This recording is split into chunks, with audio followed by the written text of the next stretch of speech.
Here we go, Thursday night. Appreciate everybody here in the chat. Appreciate this phenomenal panel that took time out of their schedules, out of their gaming schedules as well, to be here tonight. It's going to be a great show for you guys. We've got a lot going on. Please do take a second here as everybody kind of shuffles in and hit that like button, hit that subscribe button. Your name comes up in lights. And if you look right above that outstanding description is the join button. And that's how you become a Mooch Maniac family member. And I do want to say we've got a lot of stuff going on. Sony, PlayStation reversing things. Project Helix just drops a couple of minutes ago. Marathon is out today. We've got a lot of opinions on this panel. We were just talking about it before the show. I'm very excited to get into all of this. And honestly, we've got some really great podcasters and opinionated people in the community with us tonight. And we've got some people joining us the second hour as well, which I'm very excited to have them join the panel. Let's get right into it, please. First and foremost, let me welcome the great Deathsinger back. Deathsinger, tonight, I'm sure you're going to make so many friends in the chat. It's just going to be unbelievable. You're not even going to be able to accept them all so fast on X. But Deathsinger, how you doing tonight, buddy? Great to have you with us. Oh, I'm doing great. I mean, it's a great time for gaming. Crimson Desert is looking spectacular, exactly what I wanted. And to those people on Twitter that messaging me like, oh, you just don't like great games. It's like, no, look at Crimson Desert. I like that. Make me those games and I'll be there. If you don't make me those games, you ain't gonna see me. And it's as simple as that. I wish, it's so funny. Let me go right to Nib next. Nib, it's so great to be Deathsinger, is it not? It's either he likes the game and it gets a phenomenal rating, or it's like, you know what, that's not my bag, and I'm going to go ahead and give it a 1 out of 10. It's like, I don't know how he does it, but it's great. I love it. Shit. Yeah. Sorry, I'm playing Resident Evil on this chainsaw. Nib, you're breaking all the rules, and there's only one rule. I'm sorry, it's fun for the fun. It is great. It's a great game. It really is. No, great to have you, Nib. Glad you could make it with us. I know you have a new young one, and it's great to have you with us, buddy. How you doing tonight?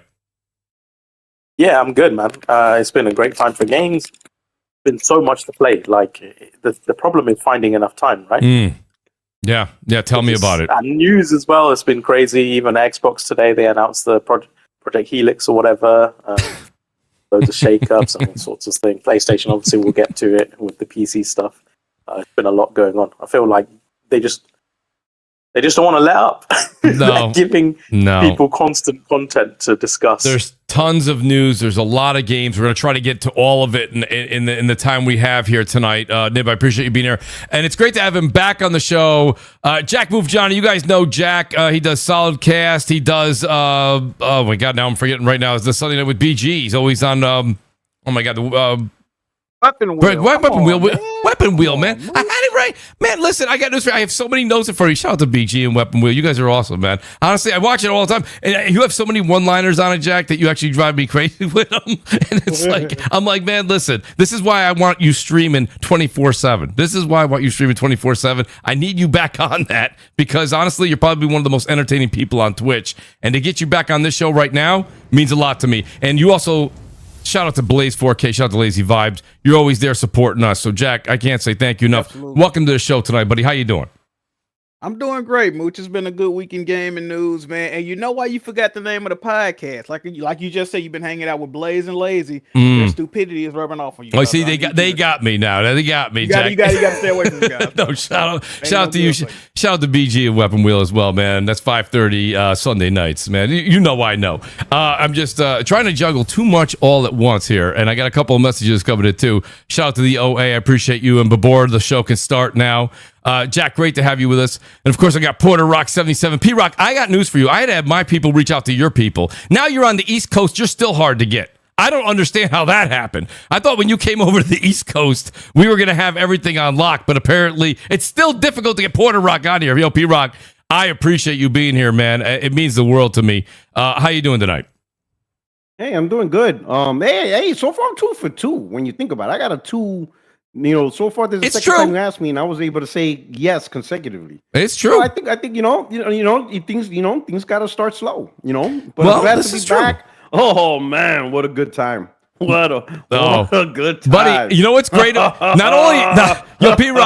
not only did you say 2 for 2, but I wrote you. Usually you take a day to get back. This one, I got to give you credit. This one time you did not take more than 15 seconds to get back to me. Nope. You said, I'll be there, Mooch. Save the seat. We're improving. We're improving. We are. Things So, are getting better.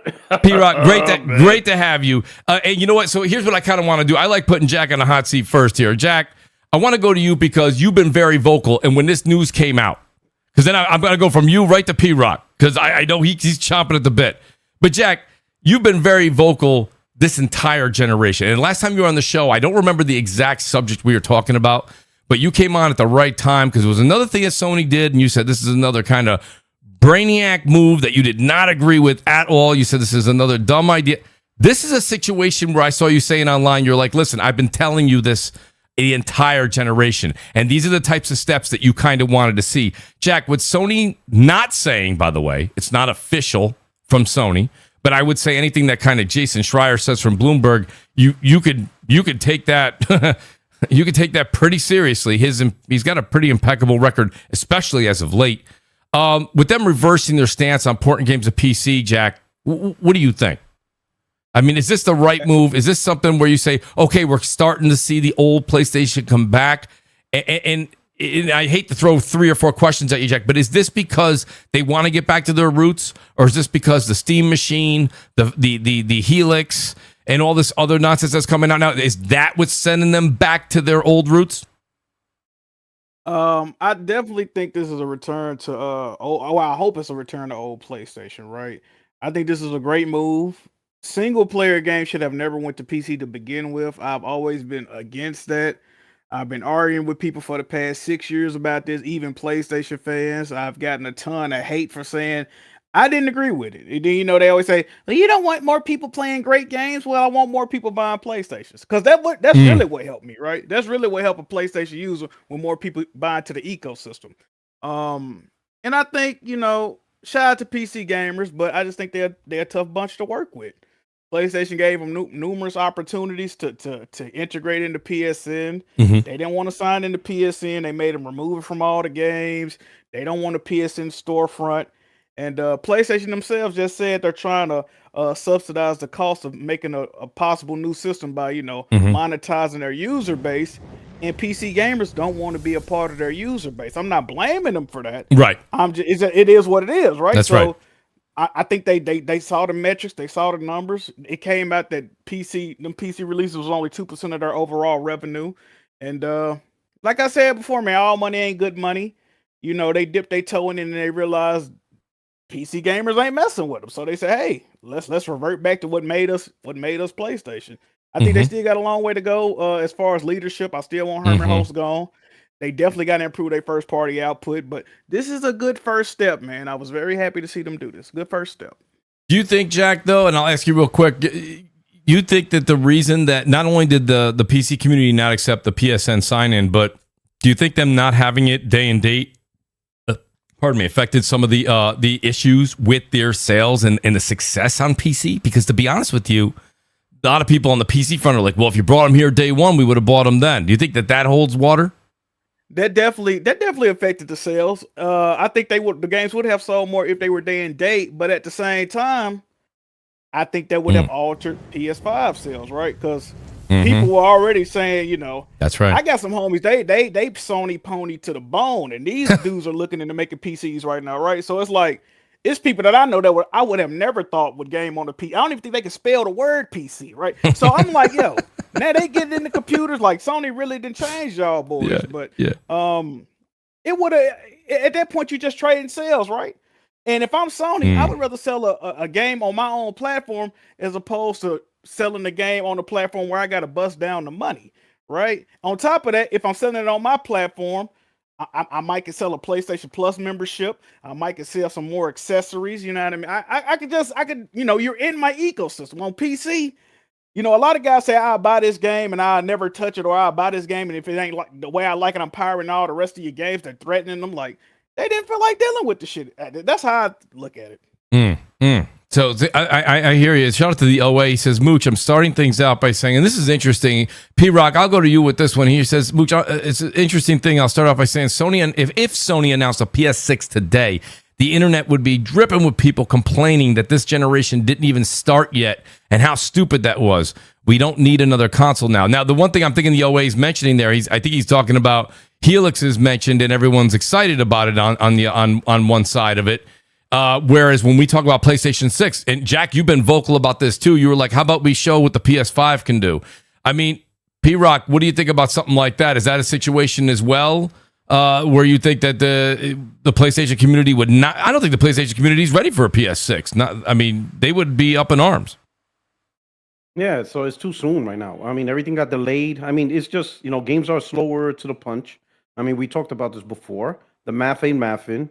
5-6 year game development, but a 7-year generation.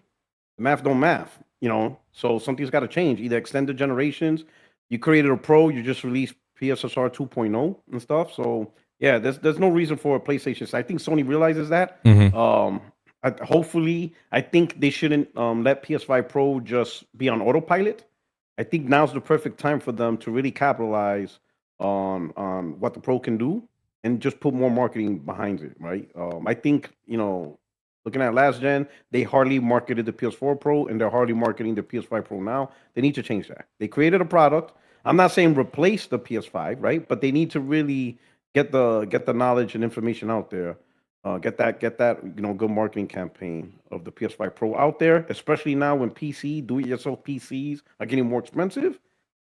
You already see it. You already see it. For whatever reason, maybe it's the algorithm, but now all of a sudden people, bit the bullet and they just went out and either upgraded or their first PlayStation console is a PS5 Pro, especially with PSSR 2.0 coming out, how Resident Evil looks. It just made people be like, you know what? I'm gonna jump in and I'm gonna have the Pro ready for the Grand Theft Auto. So I think Sony would be better right now is start marketing a PS5 Pro, make it the face of your console right now for this generation. The PS5 is fine. If people are going to buy the PS5, they're going to buy it anyway. You don't have to market the base PS5 no more. It's autopilot. It's well known. That's your autopilot console. That's your default. People just naturally will gravitate to the PS5 and purchase it. But I think the Pro needs that concerted effort. It needs to be the face of all games. It needs to show the best versions in any version of a PlayStation game. It needs to be captured on Pro, get it out there, let people be excited about that stuff, So, but as far as Helix, I mean, great, I'll be honest. So Helix isn't this. Sony shouldn't worry about a counter offer to be like, oh, we got to get a PS6 to counter Helix. Because the truth is, there is no huge hardware Xbox fan base. They're not there. Right. Right. There's hardly, you have a low niche fan base of around 30 million or so. Half of them are the Series S because they didn't really want to spend the full $500. That's right. Yeah, there's really, so it's not like it's not like Xbox is coming off of an 80+ million generation and now they're introducing this new console and then boom, you got all this huge audience ready to jump on, right? So no, you don't got that. You that whole thing, Number two, it don't have exclusives. I know the conversations of the exclusive path, but as of right now, don't have exclusives. All those games are on PlayStations. Right now, the talk is PC architecture, whatever. There's just nothing there. This is the third iteration of hardware, and the last two were failures. So it's like Sony doesn't need to react to that. Other than what I think they did was pulling their their temporal exclusives. I think that's part of it. I think it's just weird how all of this is happening at the same time. And I know the community is trying to pinpoint it to one thing, but I'm like, it may not be just one thing. We can have multiple truths to this, to come to a conclusion. Is the revenue low for the PC initiative? That is true. But is Xbox, what's it called? Helix. Yeah. Could that also influence Sony? Be like, wait a minute. Microsoft advertising an Xbox with PlayStation games, that may not be something we want. That also can be true. Steam announcing Steam Machine to get into the console environment and try to entice console gamers. Well, PlayStation games on that device. That could also be another thing PlayStation doesn't want. That also could be true. And then there's this little growing movement of Nintendo Switch 2 gaining more third party and actually having true exclusives. So it's saturating everything. That's it. So when you think about from PlayStation's like me, from my perspective, if I was in PlayStation, I'd be like, okay, we got less than 2% of the revenues coming from this PC initiative. It's literally the lowest revenue generating portion of the PlayStation brand. Mm-hmm. I mean, physical game sales are bringing in more money. Just physical game sales on PlayStation brings in more money than PC. All right, you got that. You got this pending Xbox Helix, whatever you want to call it, right? And the advertisement is, we could play PlayStation games because we have access to Steam. That doesn't look good for PlayStation. Then Steam comes out, we got an affordable console-like, device, and I also could play your PlayStation games. Well, that doesn't sound good either. And then Nintendo's like, we got third-party too, just like PlayStation, and we got true exclusives. You can't play anywhere else. None of that sounds good, right? Against PlayStation, all of that sounds bad. All of it sounds bad. So it's like, in order to compete with all of that, you got to pull your exclusives. Yeah. That way, the Helix can't say nothing. No one can advertise Helix playing PlayStation games. No one can advertise Steam Machine playing PlayStation games. And Nintendo cannot go out there anymore and say, this is the only console that plays third-party and true exclusives. Right. One move, and they resolved everything. With just one move. So P-Rock, here's the thing, though. We've been saying this on the show for a while here, and I know you've been saying it on your channel, and I know that Jack's been saying it for nonstop for the last 5 years, too. Why is it we see this, but at the same time, you don't have people at PlayStation, they didn't realize that this was going to happen. They know what's going to happen before we know it's going to happen. Do you know what I mean? I'm going to tell you, because the truth is, let's be honest, we have something they don't have. If it fails, no one holds us accountable. I don't know if I agree with that. Then. We can say whatever the hell we want. Who's going to hold us accountable for wrong? What? We are free to say things that accountability. When you're up there, you have to provide the data. And at the time, they didn't have Helix. There was no Steam announcement. There was no Switch 2 talking about absorbing more third party. Some of these things wasn't there. So maybe at the time, Sony did thought, this isn't so bad.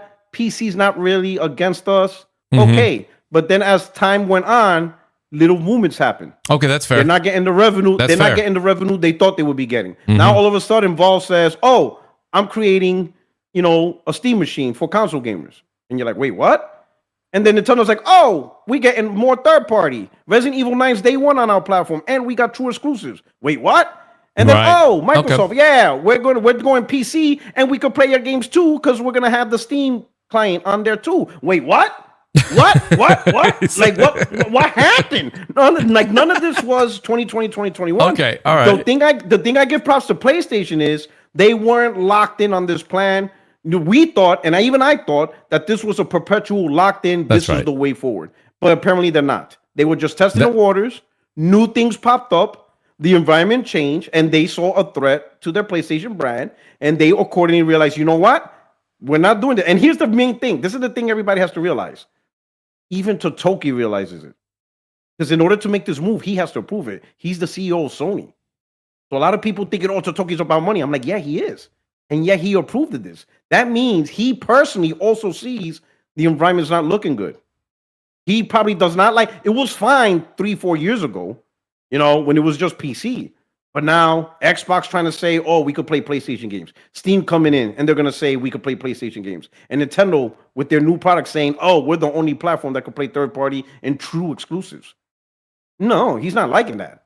He's not an idiot. He's not going to sacrifice the $136 billion he made off of the core gamers for the $2 billion he made off of PC gamers, and then allow multiple platforms to play their games, to say their games, and want to say they don't even have exclusives at all. We're the ones with exclusives. The reason you know what, so P-Rock, thank you for saying that. Nib, you chimed in and said that's not necessarily true. Nib, the only thing I'll say, and I know where you're going to go, and I'm going to give you the mic, but the only thing is that at the end of the day, they had to realize that by doing this, you are slowly eating away at your own console, because their thought process when they did this was they said, we're going to put these games on PC, and that's going to make PC gamers want a PS5, right? Correct. That was the theory we heard.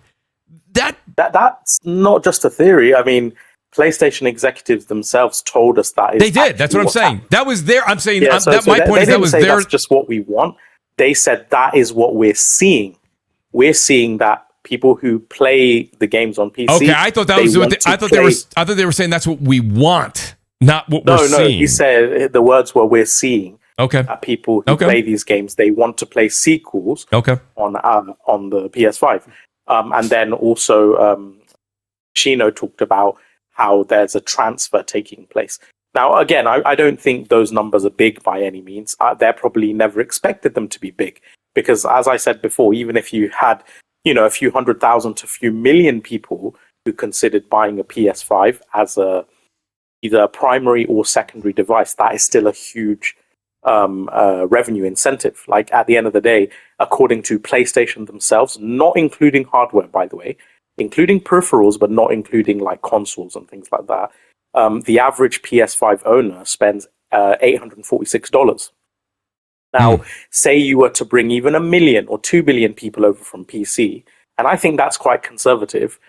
Do 1 million or 2 million times, potentially $846, because we're talking about not just like games they buy, but a 30% cut from everything they ever spend. So every microtransaction, every, you name it, every DLC, every season pass, etc.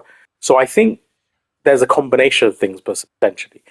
So as I've said before, I think they may have already gained enough from the PC side that, coupled with everything the panel has already said, the threat from Steam Machine, the threat from Magnus, or I think it's called Helix now, those things, okay, we've had enough. We're not willing to risk that much of our console user base to try and entice people over, especially when there's a threat looming where there could be cannibalization. We were happy to do it before where we thought there wasn't the threat of cannibalization, but now things have changed. And the reason I say that is because, again, if you look at all the data, from PlayStation's fiscal year 2025 report alone. So I believe it's 40. We don't know the exact number because they didn't give a number, but I used, I loaded up in Photoshop and I had a look at the bar chart to try and figure out the percentages. And I think it's roughly 42% of the PlayStation MAU of 124 million. 42% is still using the PS4. Now, think about that, right? If 42% of your player base is still using PS4, that means a tremendous amount of PS4 owners have not actually yet moved over to PS5. In 2023, PlayStation also said over 1/3 of PS5 owners didn't own a PS4, right? Again, I know I'm repeating myself, but I've said before, the last record-breaking quarter, 9.5 million consoles sold, in the holiday quarter, 4 million of those, 42%, had never owned a PlayStation or used PSN before, right? Think about it. 4 million people bought a PS5 just in one holiday quarter who never owned a PlayStation, right? Where are these people coming from? They can't all just be gaming or from Xbox or whatever. Among them, there must be a percentage who are also coming from PC, right? That's right. And when people say like, oh, the new sales on PC are so bad, I agree. It's something I've covered many times. But I also think they might be bad because the people who wanted those games now already bought a PS5 to play them. Remember, Sakana Player Pulse, they said at the beginning of this generation that the PS4 gen ended with 30% in the United States, 30% of PC gamers owned a PS4, right? And even this generation, in the first 7 months of the PS5's launch, when it wasn't even widely available to buy, already 8% of PC US gamers had bought a PS5. So this notion I always hear from like PC fanboys it's annoying because it's always based on emotion and not on data. And I really dislike that. They always say people are never going to move over they're never going to buy a PlayStation. They're never going to move to PC. Well, that's what your hopium tells you. But the data from Player Pulse, from Sakana, from PlayStation, from all these other different institutions, DFG, from Newzoo, etc., they're telling us that there actually is a convergence and that a lot of PC gamers do indeed buy consoles as well, whether as a secondary or to move over. I am one of those people. My primary was PC and I moved over to console. So the notion that it doesn't happen is just wrong based on the data. Well, I think maybe. So you gave great data, Nip. But the thing I want to say though is that can't the same argument? I guess I'll go to Dessinger. Dessinger, the same argument just on the other side is so Nib is saying, listen, those 4 million, there had to have been a percentage of those people that were PC that came over because it's not all Xbox, it's not all new gamers coming into this world, right? So I can run with that, and Nib, your data is great, but I would also say the PC community, and I use Dessinger. This is this is not a PlayStation game, but I just want to add one more data point. Remember, even according to Valve, 70% of Steam gamers don't have a system, or they're not playing on hardware that's more performant than a PS5, right? It's weaker. 70% of them are playing on hardware. Yeah. And I don't mean by the Steam survey. I'm talking about the head of platform engineering himself said it. He said 70% of them don't play on something more performant than a Steam machine, and the Steam machine is roughly in line with PS5. So also remember that those people who are basically playing on potato rigs, for them, I always hear, oh, why would they go to an inferior hardware? They're not going to be going to inferior hardware. For those 70% of people, PS5 would be an upgrade, and PS5 Pro would be even more an upgrade. Again, I'm not saying I have to nip that in the bud because it's fucking stupid, right? Because what these people play on these older rigs, right? But you have to look at what games they're playing, right? These players who are playing on these older rigs, if they're playing games like League of Legends, let's take the most popular game, CS:GO. These aren't on console; these are their main games. Bear in mind, vastly more indie, AA, and in-between titles release on Steam all the time. So there's always a niche for no matter what your taste is. Doesn't matter what taste you have, there is a game for you on Steam, right? So everyone segments out. So yes, they only have like a 2080 or whatever, but it's good enough to run the games they're interested in. They might not be 2080, worse than a 2080. But again, does it run the games? This is the thing with PC is, what games do you want to play? Does it run those games? Then you're perfectly content, right? Because if you're running like Slay the Spire, which just released, right? It's a roguelike deck building game. You don't need a 5080 to run that game. You don't need a 3080 to run that game. You don't need a 2080 to run that game. So Dessing, I get what you're saying, and I would agree that that's the majority. But here again, got to look at percentage, right? If there's 130 million, 140 million people, Steam users, right? And 70% are using hardware that's weaker than a PS5, that is, you're looking at roughly 80, 85 million people, right? Yes, maybe the majority of those 80, the vast majority even, of those 80 million people are just playing, simplistic games or indie games or whatever. Fine. But there will always be a percentage among those people who do actually want to get into different types of games or more serious games, or your GTAs or your Wolverine or your, whatever the next big game is, Assassin's Creed or whatever, right? Or Resident Evil Requiem, etc. There's always going to be a portion who naturally sort of adapt or evolve into the next category of gaming.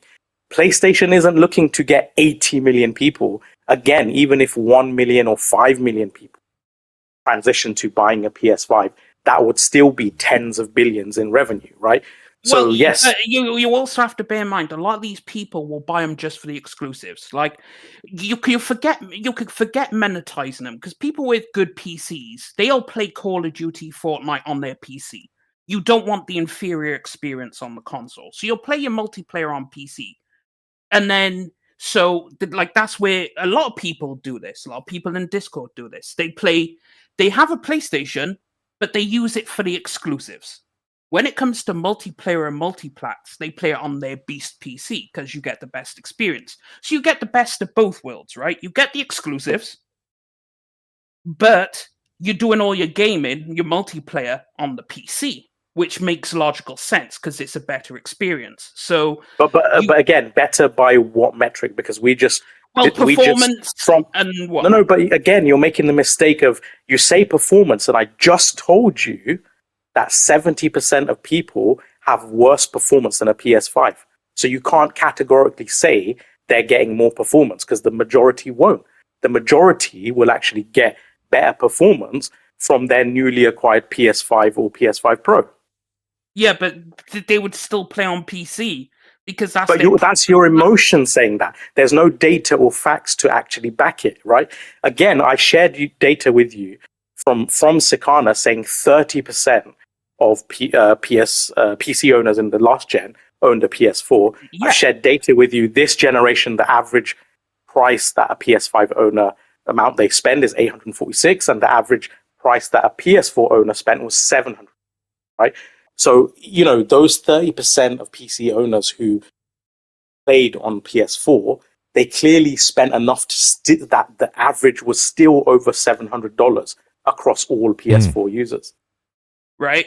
But then it's still only a tiny segment of the PC base.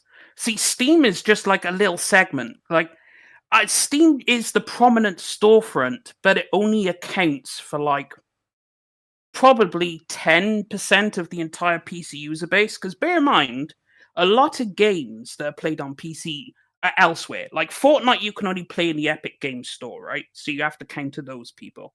But then if you want to play World of Warcraft, it has its own launcher, and that's a good 15 million people. Then if you go, well, League of Legends clocks in 145 million active users a month, right? So that's a ton of people. But then you have all these games are segmented. It's so segmented. So yes, you can focus in on Steam and capture the small percent, which is true, they will buy the console. But it's so segmented that you can't just take Steam as this is what's going to happen, because Steam is only a tiny amount of the PC player base. So let me chime in real quick here, guys. I want to get P-Rock in here because you guys are making some great points with data points and some numbers. But P-Rock, real quick, like you hear what's going on here. You see what's all the banter that's happening, and you did a 2-part series on your channel yesterday and today. And you're like, this was not for you. And maybe I'm paraphrasing that the wrong way. But like this whole thing when you said PC players, this was not for you. Like what was the emphasis you were trying to say? Because believe it or not, it used to be a big PlayStation Xbox thing, but a lot of people that I saw sounding off with this Sony news was more the PC community.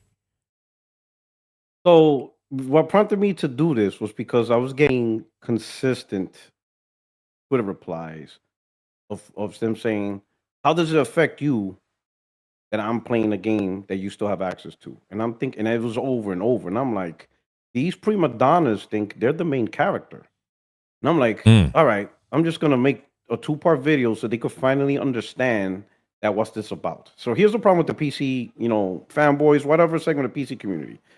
Like I said in the video, and please watch it, right? But ultimately, it's not about you guys. It's not about me saying, you can't play my game.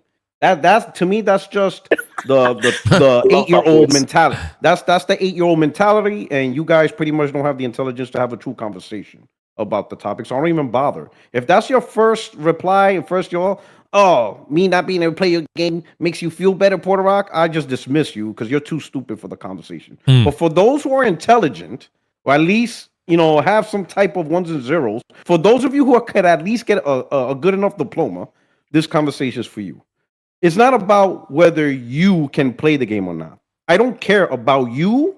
I don't care about your decision playing on PC. That doesn't matter. What matters to me as a person who primarily plays on PlayStation 5 is that the company who made the hardware, they put their strategy, their time, their resource, and money to give me the best possible experience. And any other device outside of their own device that they strategize, time, money, and resource is taken away from me. If they spend 1 second on a PC port, that is 1 second taken away from me. If they spend $1 on a PC, that is $1 taken away from me. If they spend 1 minute in a boardroom talking about PC, that is 1 minute taken away from me. I'm the one that paid $500 for the console, not Death Singer. I'm the one that upgraded to the Pro, not Death Singer. I'm the one that pays a subscription fee, not DevSinger. When third-party games come out, I'm the one that buys them on PlayStation, not DevSinger. So DevSinger doesn't get to take time, money, resource, and strategy from me. When I put so much more investment into the PlayStation ecosystem, and he is not part of the PlayStation ecosystem. So he doesn't get to be the main character. And I'm just using you as an example, the PC guys, nothing directly towards you, DevSinger.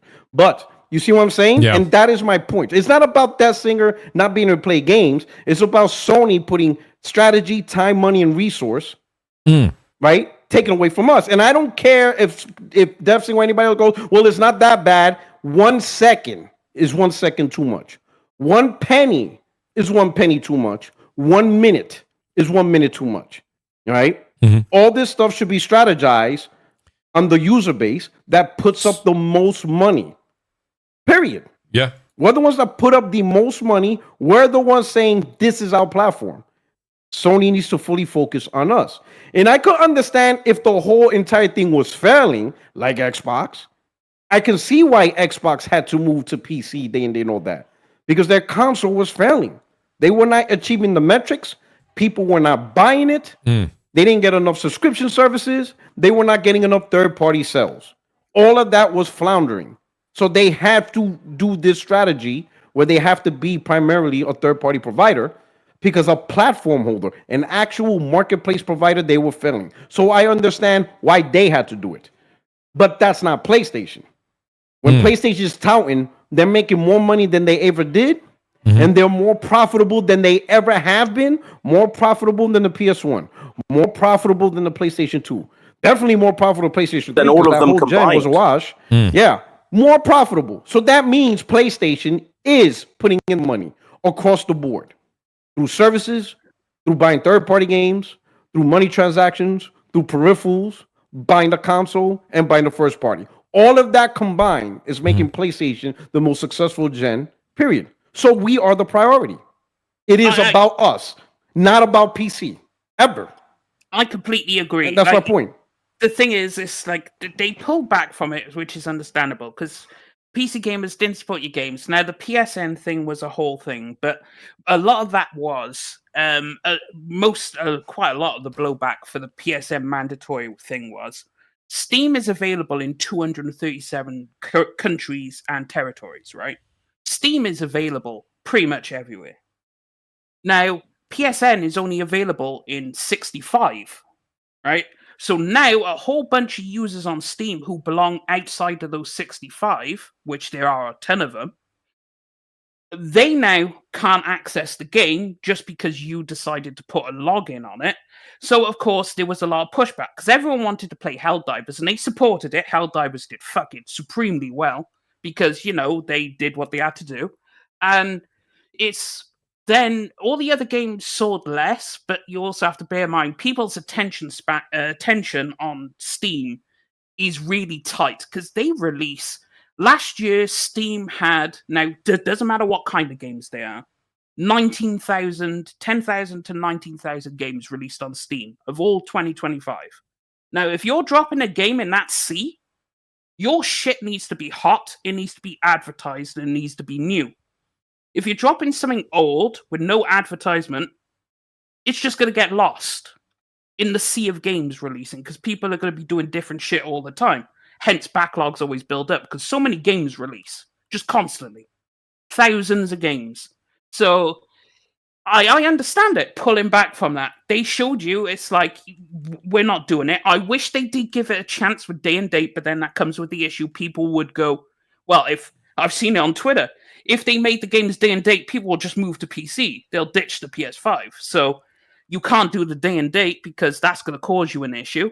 So, of you know what's funny though, Detsinger, you don't mind me just pausing you for a second? It's funny because I understand a lot of people are playing Monday morning quarterback, and that's fine. But now all of a sudden, what you just, and I'm not, again, it's not you, DS, by the way, it's not you, but like the internet now, everyone's like, well, naturally, if you put the games on PC day one, it would be detrimental to the. But everybody was like, how many people did we have on the show, Jack? You've been even on the show, Jack. How many people told you they're like, it's inevitable any day now, Jack? Oh, yeah. PC day one. Yeah, get a PC Jack, move, upgrade to PC Jack. I know you're move, getting and that. it's over with. Yeah. Yeah, but now, Always. people are like, Jack, listen, Jack. Of course, that's detrimental. You're like, what? Is that the same person? You know what I mean? Like that's the part. Everybody a genius now. That was Everybody got. That's what you were saying. Everybody knew, right? Like, why was y'all interview for all this time if y'all knew it? Like, come on, man. I think it's also because, as I mentioned on Twitter, it was like they half-assed the attempt, which they did. They kind of did. I think I hear you there. I think they didn't give it a proper go. I think they tried an experiment just to see, and they realized the experiment wasn't worth it. I I don't think they gave it a proper good go because they gave you some old games. And they tried to force PSN, which didn't work. And then they kind of just backed off and said, all right, cool. But Death Singer, you got to think too, though, man. PlayStation is Sony's biggest moneymaker, right? Yes. If they fuck up with PlayStation, they basically got to go out of business, bro. Microsoft can afford to lose Xbox. That's right. And we've seen how it played out. Now, I know people like to say Microsoft don't make as good as games as PlayStation, which I do agree with. But we still seen how it played out. And people always say, that ain't why the Xbox brand died. It died with Don Matrick in the TV. If you look at the numbers, it co-aligns with when they announced Quantum Break for PC. All this shit co-align. People stop buying the console. It ain't no ifs and buts about it, bro. It all lines up. That ain't no coincidence. And if PlayStation did that would have been suicide for them. I truly believe that. That's right. But so it's just like if you knew that was the case, then why bother with the experiment to begin with? Why not just stick to what they didn't do day and date, though, did they? They did a staggered thing specifically. But why even not to cannibalize? So Nib, I can answer that question because, like I said before, we can say whatever we want, but we don't answer the shareholders. You have to prove it to the shareholders. You have to attempt, and they have to see the data. That's how businesses work. They don't work with just assumptions. There has to be data pinpoints and stuff like that, right? So they have to see for themselves, and that's just how it is, with the business side. They have to see for themselves. We could argue, do this, do that all day, but when you in a room, in the boardrooms and stuff like that, when you're managing a project and you have stakeholders, CEOs and CFOs don't understand emotion. They just look at an Excel spreadsheet, show me the data. Totoki had to see the numbers. He's not going to go with a feeling. So they attempted it. They looked at the stuff. As time went on, new things evolved, right? Because believe me, Totoki, he was all about this. He was all about putting games on PC. They even talked about, I think there was an article, he said any computing device. Like if you could compute, then there's no reason to put the game. So Totoki was all about this. That's why I was more nervous about him more than anybody else. I'm like, man, this guy's really going to screw up the brand and shit. And then, of course, I crashed out when Helldivers went on goddamn Switch. And I'm like, this Totoki bastard, bro. You know what I'm saying? So it wasn't like he wasn't all about it. He was all about that. But he saw something, and he's like, okay, the environment changed. Whatever data points they got, and they collected for the past 5 years, so that's plenty of time to collect data. New things are developing, right? Helix, Steam Machine, Nintendo. Like when you think about it, Nintendo Switch coming out the gate, this is the most third-party support I've seen Nintendo get in years. Not since the GameCube have I seen Nintendo get this much third-party support. Like it's been decades since I've seen a Nintendo platform automatically. Like think about it, they got Resident Evil 9 day one. That's huge. Like you know what I'm saying? All that thing is different. These are all things that is counter to PlayStation's main business, which is the console, because it's a storefront. Storefront saying we could play PlayStation game. Nintendo's gobbling up third party with 2 exclusives. And for what? Less than 2% of the revenue. On top of that, check this out. It's a bunch of stuff. That's crazy. I saw this infographic. I know Neil will know the correct answer, but I believe they said Spider-Man 2 had the closest window from launch from PlayStation to PC. And I'm hearing it only sold 800,000 copies. That's right. So what's all this day and date shit? Yeah, the number was low. Let me say this. Let me cut that bullshit off. Now, I don't want to hear put it day and date. If you really want to play a game, you'll goddamn play it. Because Forza Horizon 5 was not day and date. Look at Forza Horizon 5 on PlayStation. Look at 5. That shit took 5 years to put on. And look still how sold gangbusters. Yeah, it's selling better now than ever. Yeah, Doom was day and date, and nobody on PlayStation really bought it. At the end of the day, if you really want to play a game, You're gonna go play it. Let me put it this way. Real question, Death Stranding. So because Grand Theft Auto 6 not day and date, that's it? PC sales gonna hurt? That's it? It's done? Well, no, Grand Theft Auto. Yeah. But also, it is unfair. Listen, GTA is in a league of its own. That's what I'm saying. What I'm saying, that's what I'm saying. If it's a good game and you really want to play it, all that excuse is going to about the side. This is a really great game, but because it came out a year later, I'm not buying it today. Get out of here. You know, you said it's in a league of its own. I just want to clarify again with data, not including bundles. Spider-Man 2, out of over 3,500 releases, Spider-Man 2 is the number 2 best-selling game of all time on PS5. Right? Yeah, just think about that. Let's not conflate the two, because GTA 5 did 185 million. Right? Yeah, across multiple different platforms, right? Yeah, I'm not saying GTA 6. GTA 6 is going to beat that. I bet. I'm not saying GTA 6. I'm not saying GTA 6 is not going to top Spider-Man 2. But if, even percentage terms, 1 out of 3,500 or I think it's like 3,600 and something now, you can't say that isn't an extreme success, right? It is. It is. I mean, literally the number 2 best-selling game. But so what I'm saying is, I don't think it's. Yeah, it is. But the point is, Spider-Man 2, if it outsold basically everything else except one game, it is also a massive cultural behemoth. Like, statistically, it's not debatable. It is, because it's the second best-selling game on the platform. Now, what I'm saying to that is, when people are saying, oh, PC gamers weren't interested in it, I don't think necessarily that is the case. I think the people who were interested in it, they just bought a PS5 and played it there instead, which also would contribute to why it's such a massive selling game, right? Again, it outsold all but one game. Every single other Call of Duty, every single NBA 2K, every single MLB, every single, Madden game, you name it, Hogwarts Legacy, all of it, outsold all of it. Elden Ring, fucking Cyberpunk, you name it, outsold all of them. It is a massive, massive selling game. Well, yeah, and it did that on its platform, but it's like, again, that's only a PlayStation exclusive versus it came to PC later. But as I said earlier, so many games release on PC, and there's so many different types of people playing PC that a Spider-Man 2, the vast majority, it would not even resonate or register with. They'd be like, oh, that's cool, I'm moving on, I'm gonna go play That's my thing though, right? If you can't sell a fucking Spider-Man game, exactly, what make you think any other IP got a chance on PC? Yeah, exactly. So the best-selling game on PlayStation isn't. Well, so I'm gonna say that. So this is why I say it's not about them, because if a game called Cucamonga is more interesting on PC gamers, then I don't want Sony to think about you guys on what games they should make.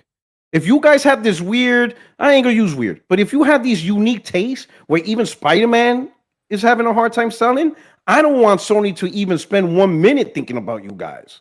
Because clearly you guys are on a different plane of titles that us PlayStation gamers don't align with. This is why exclusives are important, because it truly creates culture. Clearly, PC has a culture, and that's fine, and it should be that way. That's right. PlayStation has a culture, and that is fine, it should be that way. Nintendo has a culture, perfectly fine, and I think Xbox should have its own culture. I know there's a lot, I know it's not going to happen, whatever, but believe me, I more than wish Xbox could go back to having exclusives. And I'm not talking Xbox PC exclusive, I'm talking 360, you can only play it on Xbox. Yeah, but that ship has sailed, P-Rock. But what I'm saying is, cultures is best for gaming, because what happens is, if you got 4 cultural architects, PC, Xbox, Nintendo, PlayStation, all the platforms, maybe not so much PC because there's not a first party provider, but at least with the 3 consoles, they have to figure out how to outdo the other one with games. How can we create more unique IPs that brings our culture out? Competition is what's best for gaming. But this, everybody's happy. When you try to please everyone, no one gets pleased. There is a reason why a lot of you are saying this is the worst generation in gaming ever, despite the fact that you have access to more games on more platforms than ever before. is because it's become just a thing that's everywhere. No one's trying to create unique cultures. The days of Mario versus Sonic or Final Fantasy versus Phantasy Star, that shit's dying. Yeah. But that's what made gaming gay. That's what made gaming, you know what I'm saying? The days of PC, like, let's be honest, PC got downgraded. Because the PC gamers I know, they had their unique culture. The World of Warcraft, the StarCraft, games that you could even possibly play on console due to the controls. No, when I see on Twitter now, all you guys talk about is multiplayer on console that run better. I rarely see you guys talk about an actual exclusive that's not possible on console. It's rarely talked about. 90% of PC conversation are multiplayer that you can play on console. Well, here's the thing. It depends who you follow, because Eugenics is a PC exclusive, right? And there has been tons of conversation about it between people, how much they love the game, critiques and whatnot. Now, naturally, unless you're following the topic, you're not going to see it on Twitter anyway. But people are talking about these games, like Slay the Spire 2, tons of conversation, but it's mainly more so that's just fighting with the console fanboys and whatnot and rubbing it in their face. They have better graphics and whatnot, and then they say, you got no exclusive. But the PC culture is freedom and choice above all else, which is you have the freedom to buy your game where you want. You are not locked into a closed ecosystem. See, console fundamentally is different to PC in that where they keep you in your ecosystem. Do not deviate from my ecosystem. You're in my ecosystem, I will keep you. Steam is like, you bought that game from Loaded or CD Keys. Well, that's perfectly fine with us. Whatever, sure. Redeem it, whatever. And so, because it's so open, that is a complete culture clash. That is not culture. Me buying Resident Evil 9 at Best Buy or Walmart is not culture. It's still Resident Evil 9. Culture is an identity. Like if I told you right now, hey, I'm playing Resident Evil 9, Elder Scrolls Skyrim, and Fallout 4. What platform am I playing? Name the platform I'm playing. It could be any. Exactly. Now, if I told you, hey, I'm playing Super Mario, Zelda, and Metroid, what platform I'm playing? That's Nintendo. Okay. Well, culture. If I took it, culture. That's or culture. if you're emulating, okay, That is culture. You understand? You see that? Do you understand? If I told you, I'm playing, World of Warcraft and Escape from Tarkov. Okay, Portorock, culture. I'm playing League That of Legends, is culture. Escape from Tarkov, CS:GO, World of Warcraft, right? All that is exclusive to PC, right? So of course, and look how old those games are. That's what I'm saying. We don't have new cultural wars that's consistently pushing forward at the culture level. You don't see that. No, because these games they are their own. The reason League of Legends has been around for 12 years, and it has hit the highest peak monthly active user it ever has. 12-year-old game topped. It does it every year. Keeps topping itself. Because more people get dragged into the game. That is why it survived for 12 years. These games are long because 1, they're good games. 2, they're very well supported. 3, they're easy to get into. 4, bear in mind these games are automatically installed in PC bongs in China and South Korea, which are huge proponents on it. If you look at a PC bong, you will see League of Legends. You will see other games, probably Valorant. You'll see CS:GO. You'll see these are automatically installed because that's all these people want to play is these particular games. So, of course, that is the culture. And the thing is, no new games have come out to challenge them because no one can. You can't beat League of Legends. What MOBA will ever come close? What tactical shooter will ever come close to CS:GO? What MMO outside of Final Fantasy XIV has challenged World of Warcraft supremacy? There have been thousands of WoW killers. Not a single one has killed WoW. So hold on a second. Because these games are immortal. But let me also say this as well. There is only really one purpose for exclusives. I mean, if you think about it, like what does an exclusive achieve? I mean, let me ask you. Well, what it's actually Wise. I'll answer that. It does. It's multiple things. It's multiple things. What is the main purpose of an exclusive? I'll let Mooch. No, honestly, let me because I agree with you, P Rock and Jack. I didn't hear what Jack you said, but Jack, what was your answer, real quick?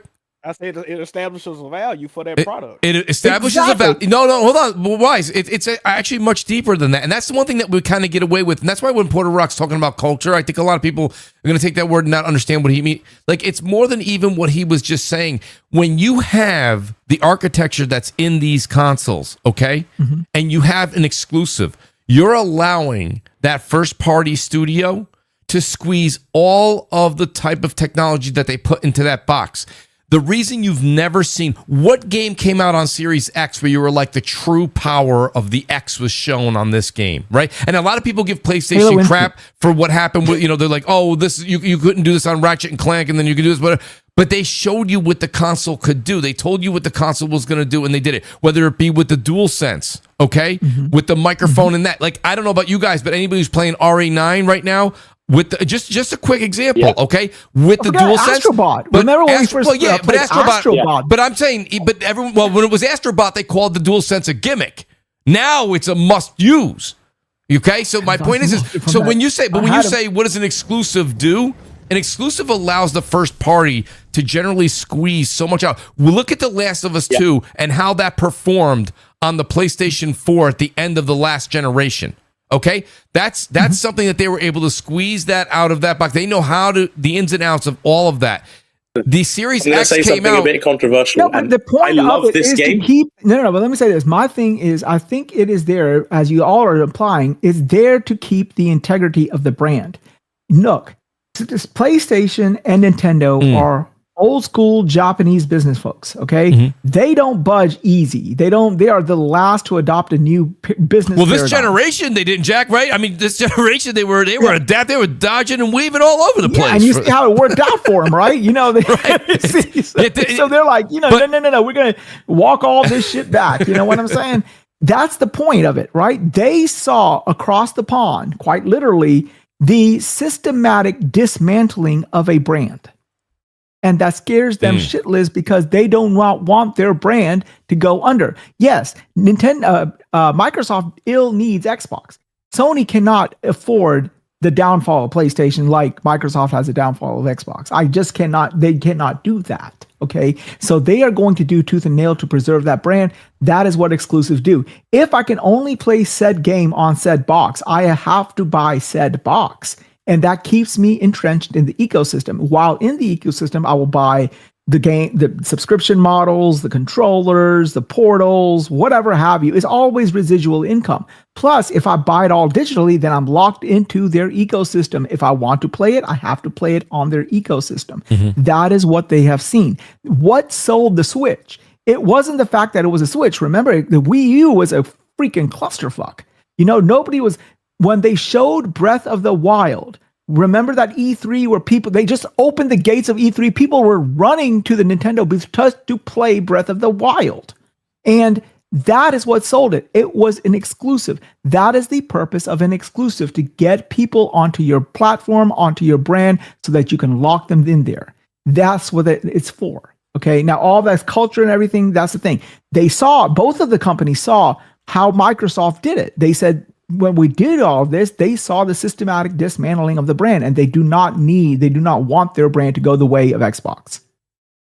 No, I hear. So I got a lot of super chats, and actually, you make a good point. And Wise, I do think that at the end of the day, it all does kind of circumvent right to the value of the box and of the brand. But hear me out. I got a lot of super chats. Babor, he says here, and I don't want to go too fast because a lot of these make some great conversation. He says, last time, and Babor, I don't know who you meant. This was back when the show first started. He said last time he was confidently saying, "I'll wait for PC ports." Well, what now? They've made gaming whole. Of course, Babor. I think he's on about me because I said I'll wait if I'm interested. Well, you've said that, yes, but the entire PC community said that. You can respond to it. I don't think he's referring to just you, because I don't even think you spoke yet at this point. But no. But I was the only one on the show who said it before. When okay, all right. Got him on. Okay. And I said, it's fine. I'll just wait. Well, he doesn't just yell at you here. He says F PC ports, and he says F Sony for attempting. So he even yells at Sony. When Babor gets angry, he throws the blame everywhere. He says, No. But what I want to say to that is like, wait for them removing them changes nothing for me as a gamer. Like, it doesn't move the needle either way. It's like, okay, cool, whatever. I'll so just Death keep Singer- on gaming. Dessinger, for you and knowing you the way that I do know you, I can honestly sit here and say that your comment right there is true for you. And you said you're speaking for yourself. That's fine. But realistically, some of the crashing out you're seeing and the things that are going on is people legitimately were there were people that were legitimately looking forward to playing Wolverine on PC probably next year. That's not going to happen as of right now. So if that's the truth, there are people that don't feel the way you do that were waiting. Those people may be having second thoughts right now, which is also why, shout out to Zuby Tech. Zuby just had something, said it's a rumor that PlayStation may be ramping up their PS5 Pros. A lot of them are probably flying off the shelf as of recent. I don't mean yesterday, but I mean probably in the last few weeks, especially with the PSSR 2 news coming out. Shout out to Bavor. He's back again. He says, double whammy, PSSR 2, then exclusive FPC. Okay, Bavor, you are angry at PC. Shout out to Glintzer. He says, so it's, I may be saying it right, Hideki Nishino to fill in Asha exclusives matter. By the way, also, Eric, the producer's listening, and P-Rock, he was trying, I don't know if he's correcting you here, but he says, Totoki is CEO Sony Group. Nothing to do with PlayStation. He said, Nishino is president and CEO of SIE, makes PlayStation decisions. He feels like that's a fact check he had to put in there. So I think you were saying Totoki Nishino before. reports Totoki. Totoki is literally Satya. He's the boss overall. He's the boss overall, correct. He's so the boss overall. Yeah. Nishino reports to Totoki. Wait, I thought Totoki was Nishino is the CEO of PlayStation. So wait a second, Totoki he's the top dog. He is Satya. Okay, that's fine. If there's any confusion, he is Satya. I thought he was this. I thought he was the CFO. No, he is not the CFO. Okay, then CFO's a female. Lin Tan, I think. Okay, her name is. well then he must. Was he promoted in the last year? Yeah, he got promoted. He took over. Like the last head of Sony. Like last year. Okay. The last head of Sony stepped down. But they had an interim. All right, and then they promoted Totoki. That's fine. So then you did not misspeak then, Porter Rock. But I just want he's just shout out to Eric. Eric, the producer, is just doing his homework behind the scenes. So if there's any confusion, SIE reports to Sony Group Corporation. Yes, right. The head of Sony Group Corporation, which is all of Sony, is Totoki. He is the top dog. He is Satya Nadella. He is Sony's own Satya Nadella. No, I'm glad you put that out there. That way there's less confusion. Correct. Yeah, so that's why I said this move had to go through him because it has to go to the board members too. And if Totoki co-signed it, then you know something was wrong with the strategy. If he was willing to, because he could have easily tells SIE that's not happening. You're gonna still. It was funny. It was funny when Totoki came out and made one of his. This is a while ago, maybe 6 months ago, and he's like, "We're going to be reevaluating our PC, the strategy," and everyone thought it meant day and date. It was completely the completely the opposite. Now, you know what? That's a good point. Remember that? Right? He did say that. Yeah, he did. So it went the opposite way. It went the opposite way. So shout out to the OA. He's back. He says also someone will be left behind. Either Series S users won't get the game, or Helix users won't get games that use all of its capacity, just like the Series X users. That's yet to be determined, OA. I don't know how to, we don't know what the specs and what's going to happen with this Helix yet. Angelo Rosado, he says, and Nintendo can play PlayStation games, Freedom Wars, Everyone Golf, Patapon, Lego Horizon, MLB. So that was, by the way, some of these P-Rock, these I'm reading right now are the ones when you had your rant, a lot of people were kind of commenting. Yeah. Babor said, if you want to chime in, by the way, P-Rock, Big Mooch, I want to speak to that. Babor's back. He says most PC channels, PC gamers, streamers, Digital Foundry, and others never mention their rig specs, or they just say PC as it's unanimous.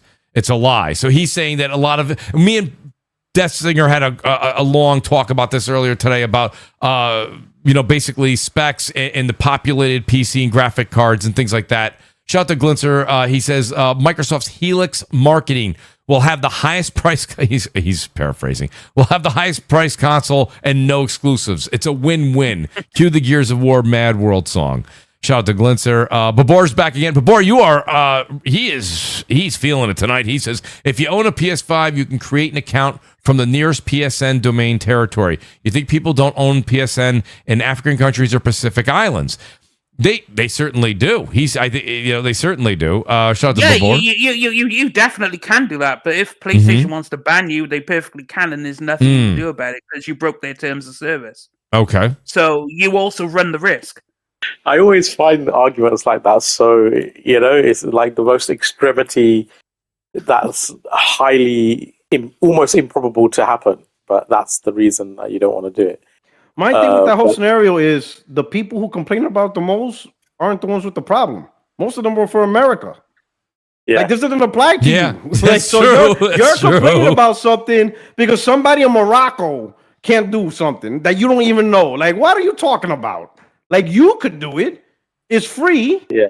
Well, you're all right. You're okay. You Yeah. have access to and I would imagine even on Steam, probably not everyone has equal access to everything. Some region restrictions. Maybe there's some games due to their rating is not allowed in certain countries. There's some type of restrictions everywhere somehow, some way. Whether it's logistical, cultural, something.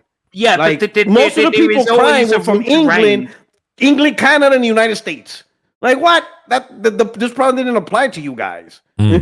So like, Well, but I will say, thank you for your service. I appreciate it. The thing is, it's like Steam is available in all these countries, and Steam doesn't put a restriction. Now it's up to the individual country to put a restriction on it, because Steam operates on a just do whatever the hell you want. Essentially, that's why you have so many games end up on the platform, because they're like, put the game on the platform, we don't give a shit. And so obviously some countries will have certain stipulations maybe on it that, oh, you can't sell these certain games. But given it's PC, just because your country says you can't have the game doesn't mean you can't get the game anyway. You just have to go a roundabout route. So it doesn't matter on PC. There is always a workaround. You are never locked out. There is always a way around it. You just have to search. Shout out to Hidden Siru. He says, someone tell me how RE9 on PlayStation is outselling Steam when Steam is supposedly the larger platform. Nib, are those numbers accurate, Nib? I don't think we have an individual breakdown, but it does seem like, based on the data that we do have, it is outselling it on PlayStation. But I will just say, even though actual sales of Capcom games are like 50-50, which is actually interesting. It's down from last year. Last year it was, I believe, 54%, but this year it's 50-50. That is across all their games. And I think the sort of legacy titles, the remasters, obviously Monster Hunter Wilds, Monster Hunter games in general, they sell better on PC, but historically Resident Evil has actually always sold better on console. And based on the data that we have so far, that doesn't seem to have changed. But yeah, it's done gangbusters. And to be honest, like, I know a lot of people really hate like this side of the gaming fandom, let's just say, but I really do believe one of the reasons that it is also selling so well is because it is actually a benchmark title.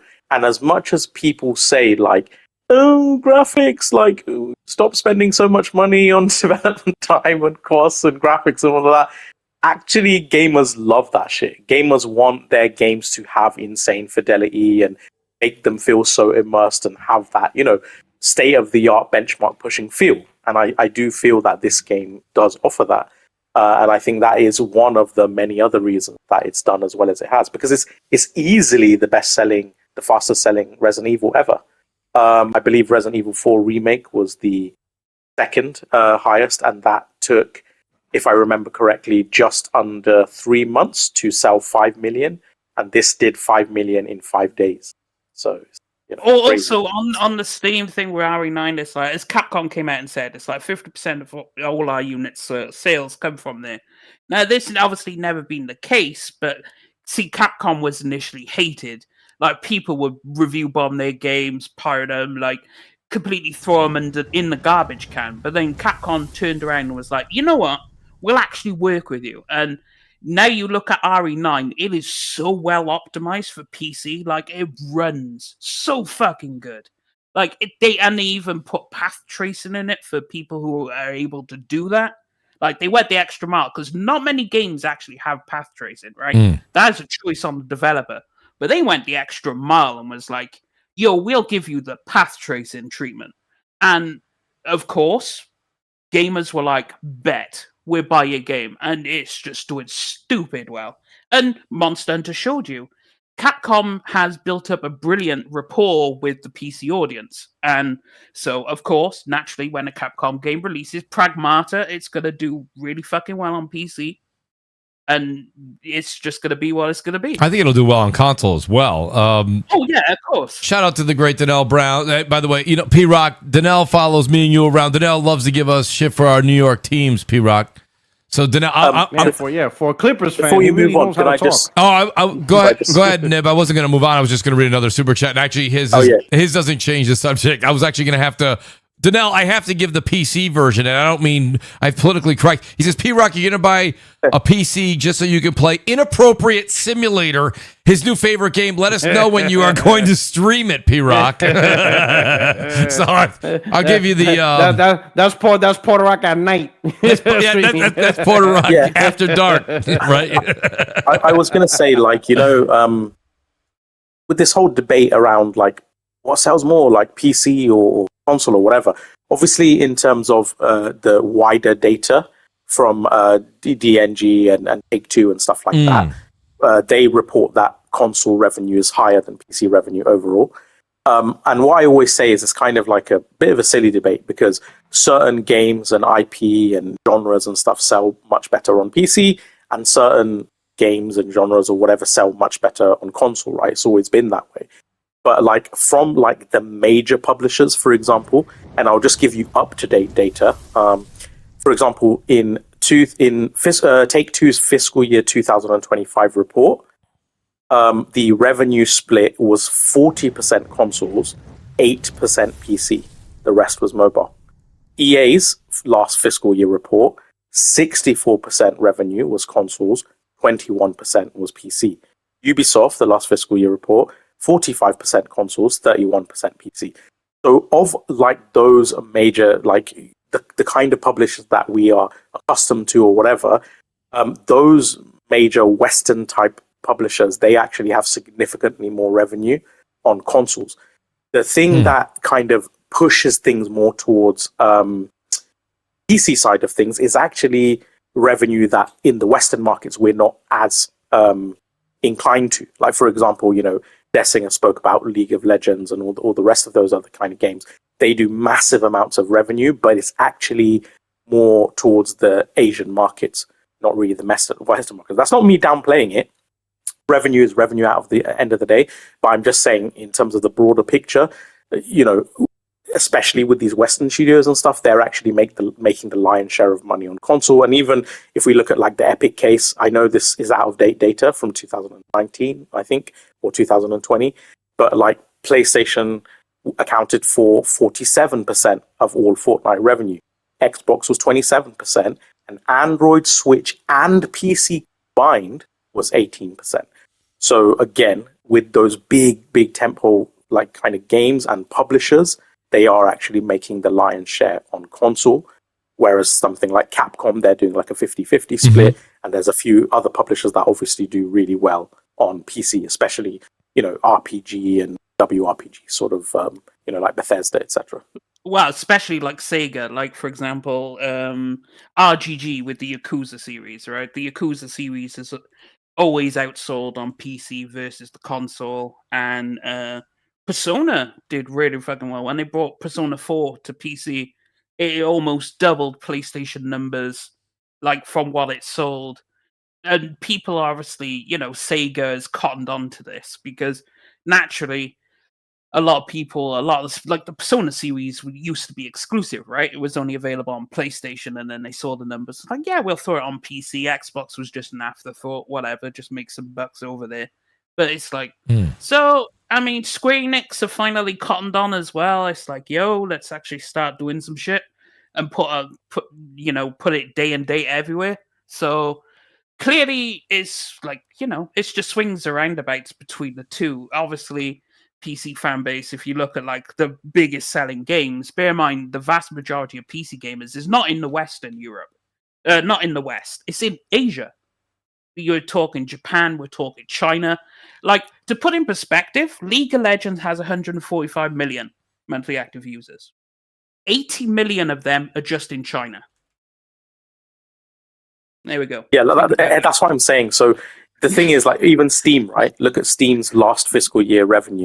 I believe it's reported to be, I may get it wrong, I may be talking about the previous year, but it was like 10.4 billion, I think. Maybe this year is slightly higher, 11 something. But point is, it's 10, 11 billion, let's just say. And just to put it in context, PlayStation's revenue last fiscal year was 31 billion, three times higher. So obviously in Western markets, yeah, probably these consoles are selling a lot more, or at least making more microtransaction money and all the rest of it. Shout out to Mariko. He says, I would bet money Totoki also looked at the amount of times PlayStation games got pirated. What's up, guys? Shout out to Brian East. Mariko comes back. He said, I did a quick check. Spider-Man 2 launched on January 30th, 2025. It had 25,000 active gamers on Steam. It was reported that there was a BitTorrent seed with over 300,000 peers on January 31st. Totoki saw that. So he's seeing these numbers. This is back when we were talking about the Spider-Man numbers. Shout out to Brian East. I apologize, guys. I'm a little behind here on these. Check out the OA. He says, please someone advise Porter Rock. I'm in no position to pay for tuition right now. He better stop educating us all. So there you are, P-Rock. You got a fan in the chat. Hidden Saru says, PC gamers love old games, but think Sony needs to port day one games. Sure. Lord Metroid, appreciate you being here, Lord Metroid. He says, Saros, April 30th, day one for me. What's up, Wise? Shout out to Lord Metroid. Danel's back. Let's see if he's a little bit more PG-13 here. He says, I am behind in the show, but World of Warcraft does not have 15 million players. There's around 5 to 9 million. 15 million was around 2010. So he's fact-checking you on that one, Death Singer. I don't know if that was you who threw the 15 million out there. You were probably just loosely throwing that number out. Maybe it wasn't something you... I was loosely throwing it out, but it's still the number one MMO in the entire world, regardless of what numbers it's putting out, right? So it is, especially with the new expansion that just dropped, so many WoW players are coming back. This recent one, they dropped it, I think, this week or last week. Like, tons of people are coming back to the game. So the numbers are just going to go up and up and up again. I've seen streamers that ain't touched... They said they haven't touched WoW for like 5 years. They're coming back and streaming it full time now because this expansion is just god tier. So, well, there it is. I rebuke you in the name of the Father, the Son, and the Holy Spirit. Okay, I rebuke you with that fucking game. I am not playing that. I lost 2 semesters in goddamn college for that fucking game. I'm not going back. I am not going back. Really stop tempting me. Stop it. Shout out to the gaming Ledger. Ledger, we got to get you back on the show, buddy. We got to get you on here. He says, leave Death Singer alone. He's going to have to rent GPUs in a few years. Have a great show, guys. Ledger, thank you.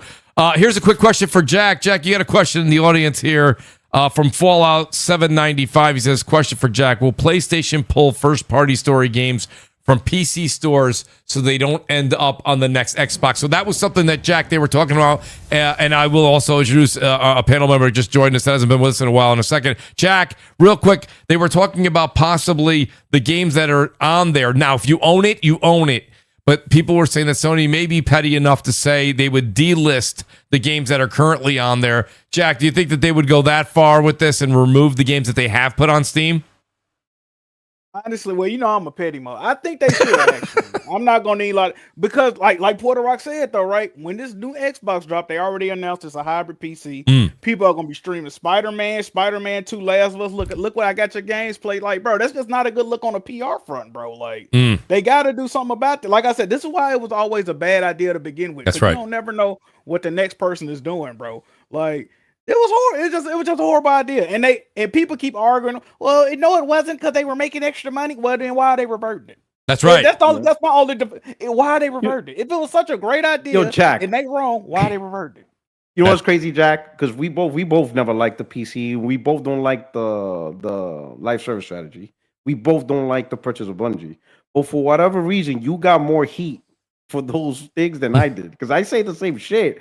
But for whatever reason, they're piling on you. But when I say it, they're like, "Oh, okay." Bro, I'm like, almost every PlayStation don't like this. This is one thing I want to say. I mean, majority of the people masked it as we're just being fanboys and and shit like that, and console warriors. But the majority of PlayStation gamers never liked the PC strategy. Most of us didn't. That's a fact. That's a fact. People just called us fanboys for it. But the truth is, we see what wait. the crazy part is. Look at the goddamn Xbox. Well, that's what I was just gonna say. PC, they didn't do shit for it. P-Rock, like we're not being here fanboys. P-Rock. Like if I see something, burn down the building, I'm not gonna repeat the process. I was just gonna say, P-Rock, if I'm driving, but they're calling us fanboys. If I'm driving, are you guys? If I'm driving down a route to get to you, right, and you're like, Mooch, I've already taken this route. By the way, the bridge is out. And I'm like, nah, I'm gonna try it anyways because I'm sure there's exactly right. Like you expect a miracle, like you expect Jesus to like float you to the other side. Like it was incredible because we are all seeing the downfall of Xbox in real time, and then don't they forget, act like we shouldn't be worried. Like Xbox gamers, like some of the most hardcore Xbox fans and content creators of last gen, they are all playing on PC now. Don't forget another thing that they're seeing. All of them. Yeah. Let me say this. Don't forget what else they're seeing. They're seeing Nintendo with the freaking joke-ass Switch 2 being the fastest selling console they've ever had. And they don't even have shit on the platform. There's not a Mario, there's not a Zelda, and that platform is still running. Yep. And what do they have? It's just exclusives. That's all they have. And they see how it's working. And they see the flip side of the coin, and they gave it to anybody who's willing to take it. I mean, all their games belongs to the streets. And they're like, well, fuck, no, there's no loyalty, So, I mean, they're seeing that. I mean, come on. Now, what do you expect somebody to do? Did you want to add something? Because I did want to mention. Yeah, I did want to two things. One, I want to be impartial at the end of the day. Alienate has put out some data. They think that the PC version of Resident Evil has sold more than the PlayStation version. Maybe, I'm not denying it. I will just say that the reason I stopped using Alienate analytics data is because multiple times they were not just a little bit, they were considerably off the mark with their data estimations. That's right. I made a big tweet about it. I was like, this is beyond the level that I could personally, it's not true and honest to my followers, right? At the end of the day, I pride myself on trying to be analytical and accurate, so I can't, quote someone who consistently is really off the mark. Like, I think with Metal Gear Solid, they were several million off. So I'm just putting out there, they have said that it's sold more on PC. I'm not sure about that. I think the official figure was 5 million. 5 million is what they said they sold, yes. They sold, in 5 days. Based on that, if we look at the data that we do have, the concurrent peak on PC was 344K. All the Steam sales estimate sites had it at roughly 2 million. Just for a bit more context, the Stellar Blade peak concurrent was 180K, and they announced it had sold 1 million in the same 5 days. Mm-hmm. So Resident Evil selling 2 million with roughly 30 to 40% higher peak concurrent, roughly aligns, right? And out of the 5 million, obviously you've got 3 million left for consoles. I don't know how much of that is PlayStation and Xbox, etc. But I do err on the side of caution with their numbers, just based on the data that we do have. The only final thing I was going to say is, because I don't want him to think that we're ignoring him. But I think his name's Breb or blah, blah, blah. I don't know. He asked a question: why do PlayStation people? Why do they not want games on PC? And I do think, to him, I would just say rewind a little bit and listen to Porter's kind of, speech that he gave on why. Because he, as the PlayStation consumer, wants to have the priority. I will say, from my perspective, I actually didn't mind that they were doing PC releases. And my thing was, so long as it's an after-release port handled by a separate party, not by in-house studio. And the reason I say that was because I do not want, exactly like Portrock said, I do not want time, resources, manpower, etc., taken away from the production of a game for a platform that is not mine, right? Mm-hmm. I invested money for this platform. I want the maximum value proposition from this particular console and the games on it. What do I care if other people can play the game or not? That is not my concern. My primary and only concern is being able to have the best quality game that I can have. And obviously, if a studio is on one version of a game for one specific closed platform hardware, they have a much higher likelihood of being high quality, polished, state of the art, technologically pushing, etc., than if they're working on multiple and have to balance all these things. The other thing I would say to that is it wasn't so bad when Nix's was doing the ports, but what ended up happening is they basically could not do the job just solely by themselves. With Santa Monica, with Naughty Dog, with other studios, I know they didn't. I don't think they did the Last of Us port, but the point is, they needed different porting studios started to need more and more in-house support. They actually had to go, and Last of Us Part 1 was actually quite a controversial release because it was so buggy. The Naughty Dog team actually had to step in and because that was done out of house, right? And that was before Nixus, right? Yeah, exactly. So, and I think the problem is when you get to that stage, it goes against the thing that I had, right? As long as it doesn't impact first-party studios and the production of the game. Well, actually, by that point, it was impacting. Insomniac was helping on the port too, and Santa Monica was helping on the PC port too, and Naughty Dog had to come in and help on the PC port too. And at that point, you are taking manpower, production, time, budget, resources, etc., away from whatever you're working on the console. So for me, again, exactly what Porter Rock said. I want the maximum product, and well, that's what it is. And, it was funny focus. The gentleman that you're talking about that asked that question, that was Brev, and he said, I want you to answer that question. I had it pulled up, and then I just switched it off. I'll look for it in a second here while I welcome Basement Radio Arcade Podcast. Brap is back, you guys. He was formerly known as Brap. He is now known as Coach. Brap, it's great to have you back on the show, buddy. You're here just in time to talk about the Sony PlayStation reversal back to console only for single player games. Brap, how you been, buddy, and what do you think about this? Well, first of all, it's great to be back. Great. No shit. Been a while, Brap. I know. I look, sports. Right? Sports, right? Right. And even tonight I had sports, but well, I appreciate you making it for the show, Brap. And Brap, honestly, you can answer the question I was going to throw at you with the Sony PlayStation, but also, Brev, he says here, he says, now be honest, what is your reason that you wanted them to stop putting games on PC? He was saying this to me, and I think Nib got involved with it too on X earlier today. But two questions then. What is it that what do you think about the PlayStation reversal, and also what is the benefit? Why is it we would want to? I know why I would, but what's the reason you don't want to see these games on PC? What's the detriment to Sony, PlayStation, or console fans?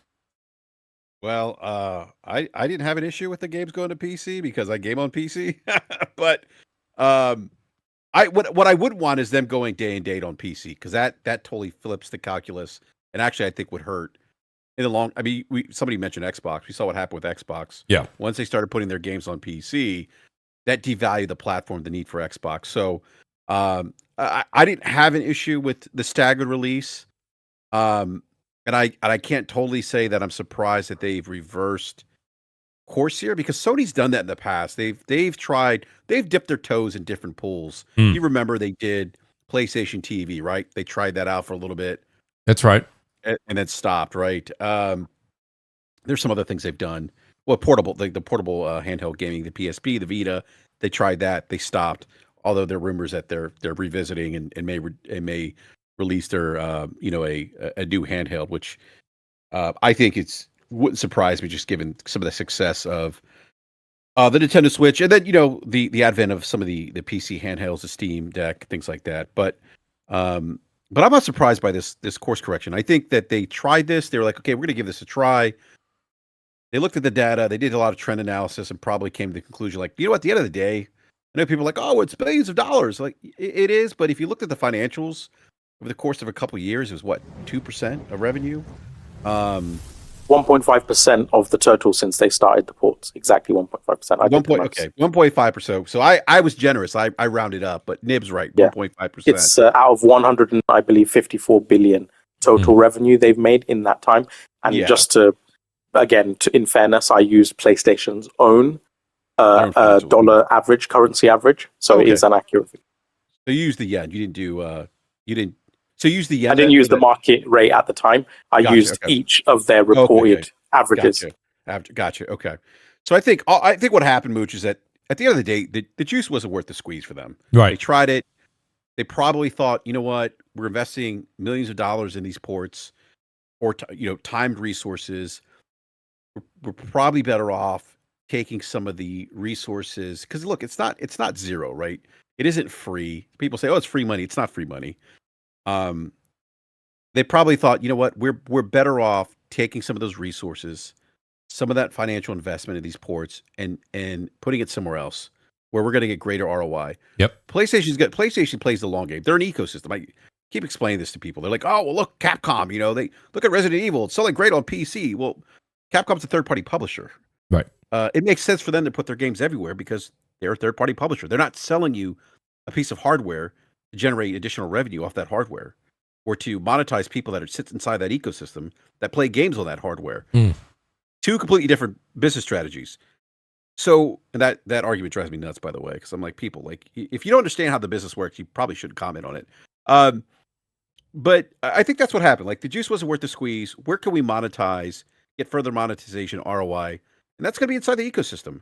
That's where you're going to get your 30% cut, right? Yep. That's where you're going to get your you could monetize people in terms of headsets, new controllers, DLC, new first party games, subscriptions like PS Plus, PS Plus Extra, Premium. And and also just getting that money monthly, that's in the storefront, like you were saying, whether it be V-Bucks or money towards COD points, things of that nature. That's where they make a lot of money, and that you have to keep people in that ecosystem. And they saw that. I think that by going through that other path, they were going to lose that customer brap eventually. Well, it may not have happened right away, but it would have eventually. Well, here's the thing. Like, once, and this is the funny thing. Like, I see this a lot with the Xbox camp, and I'm going to pick on them a little bit because they often get a lot of things wrong as it relates to trends and analysis. I think Nib would probably agree with me. But they, it's interesting. Like, the Xbox fans, they say that games everywhere is the future, right? But then they base that analysis off. They say, oh, you're stuck in the old ways, right? And they talk about, oh, well, games everywhere is the future. But that analysis of games everywhere is the future is based on the old way, which is raw unit sales of software. Well, when you're selling it when you have a vertically integrated piece of hardware like the PlayStation 5, you're not just looking at raw unit sales of software. You're looking at everything else. And you're looking at customer lifetime value. So for PlayStation, they're like, okay, well, for us, it's going to be more advantageous for us to monetize our existing consumers inside our ecosystem because we squeeze more pennies out of them. And the long time spend is going to be greater than that one-off sale on PC, and that's exactly the part that people miss. And that's important. And then just to give a little figure to drive that point. Again, this is me not knocking Capcom is one of my favorite publishers, and I have it's very likely that Resident Evil Requiem is going to be my game of the year so far, right? But just to put it into numbers perspective, last fiscal year revenue and operating income, right? Capcom 1.2 billion, operating income profit, close enough, 400 million, right? PlayStation 31 billion and just under 3 billion operating income. So even though they actually produce and release a similar number of games, and arguably some of Capcom's games are actually bigger, PlayStation is making 27 times the revenue and 7 to 8 times the operating income. So again, because the truth is, as exactly what Brap was saying, the individual unit sales are not the moneymaker for PlayStation. The moneymaker for PlayStation, and the difference between them and every other third-party publisher, they are a platform, and it is the 30% cut of every transaction, every game sale, every DLC, microtransaction, etc. And remember, not just physical, even on physical sales, they have a licensing percentage. I think it's like 15 or something more percent. So every sale, they're getting a cut, right? And so for them, the most important thing is not actually to just sell copies of games, is to ensure those copies of games keep bringing more people into the ecosystem for them to get that 30% cut. That is the primary moneymaker, and why they make 27 times more revenue than Capcom, and why they make 88% more revenue this last quarter than Xbox, despite Xbox having spent 83 odd billion dollars on acquisitions. PlayStation's revenue still in the last holiday quarter was 88%. And I'll tell you right now, that number right there and that figure you said, Nib, and we'll get into it in a second when we change over to Helix, and we'll discuss that for a second. But I think that's why I think we're going to see that we're going to have to talk eventually about the Game Pass. Either the Game Pass model's going to change, or Game Pass itself may in fact disappear one day. I don't know if the new CEO feels that way, but it'll be interesting to see what happens. This one's for you, Nib. Ninpo, I apologize. Hold on, can I dovetail? Oh, go ahead. No, go ahead, P-Rock. So the problem is this: is that we have influencers and content creators, even some of the biggest ones like Dustin Legary, Paris, all them guys. Mm-hmm. The reason why this something is 2026 and people still fundamentally don't understand where PlayStation makes its majority of revenue at, right? They keep doing these comparisons with PlayStation and Capcom or PlayStation and EA and all that stuff, right? And the reason why is not enough people, especially the bigger outlets, are telling the truth. They're not, or at least not giving the complete picture. They just stick with Sony's first party as if that was the primary revenue generating force of PlayStation, right? Yeah. So when they just strictly talk about PlayStation first party publishing, and that's all they look at, then they say, oh, the industry is in trouble, things got to change, games got more expensive. They don't talk about, all right, like, hold on. PlayStation and Capcom, or PlayStation and EA and PlayStation UB, they're not the same. Because unlike, Capcom or Ubisoft or EA, Sony has more lanes of revenue. And just like, I don't want to reiterate the whole thing, but Capcom doesn't make a dime off of the sale of Grand Theft Auto 6, while Sony's going to get 30% cut of that game. Capcom doesn't see a single penny off of Fortnite, not one penny. But that's one of the biggest games on PlayStation, and Sony gets a 30% cut. You know what I'm saying? Sony has more lanes of gaming revenue than a regular third-party publisher. So to always put PlayStation in a box as if they're in the same, situation with everybody else is disingenuous, and they don't really talk about it. Sony can make moves because they're more successful, right? Some people are even saying, well, if Sony could do it, then Xbox would do it. Like, whoa. Xbox is not in the same lane as PlayStation. They don't have 90 million consoles. They're not generating the most profits they ever done in brand history. Yeah. They don't have the lion's share of 30% across the biggest games in the console market. So they can't do the same thing, right? So sure, if a game doesn't sell for Capcom, if a game doesn't sell for Konami or EA or even Square Enix, it is absolutely detrimental. Absolutely. Because they have no other recourse. They don't have anything else to rely on. The game is their lifeblood. But with PlayStation, it's a market. So they have bigger lifeblood than their own first party, right?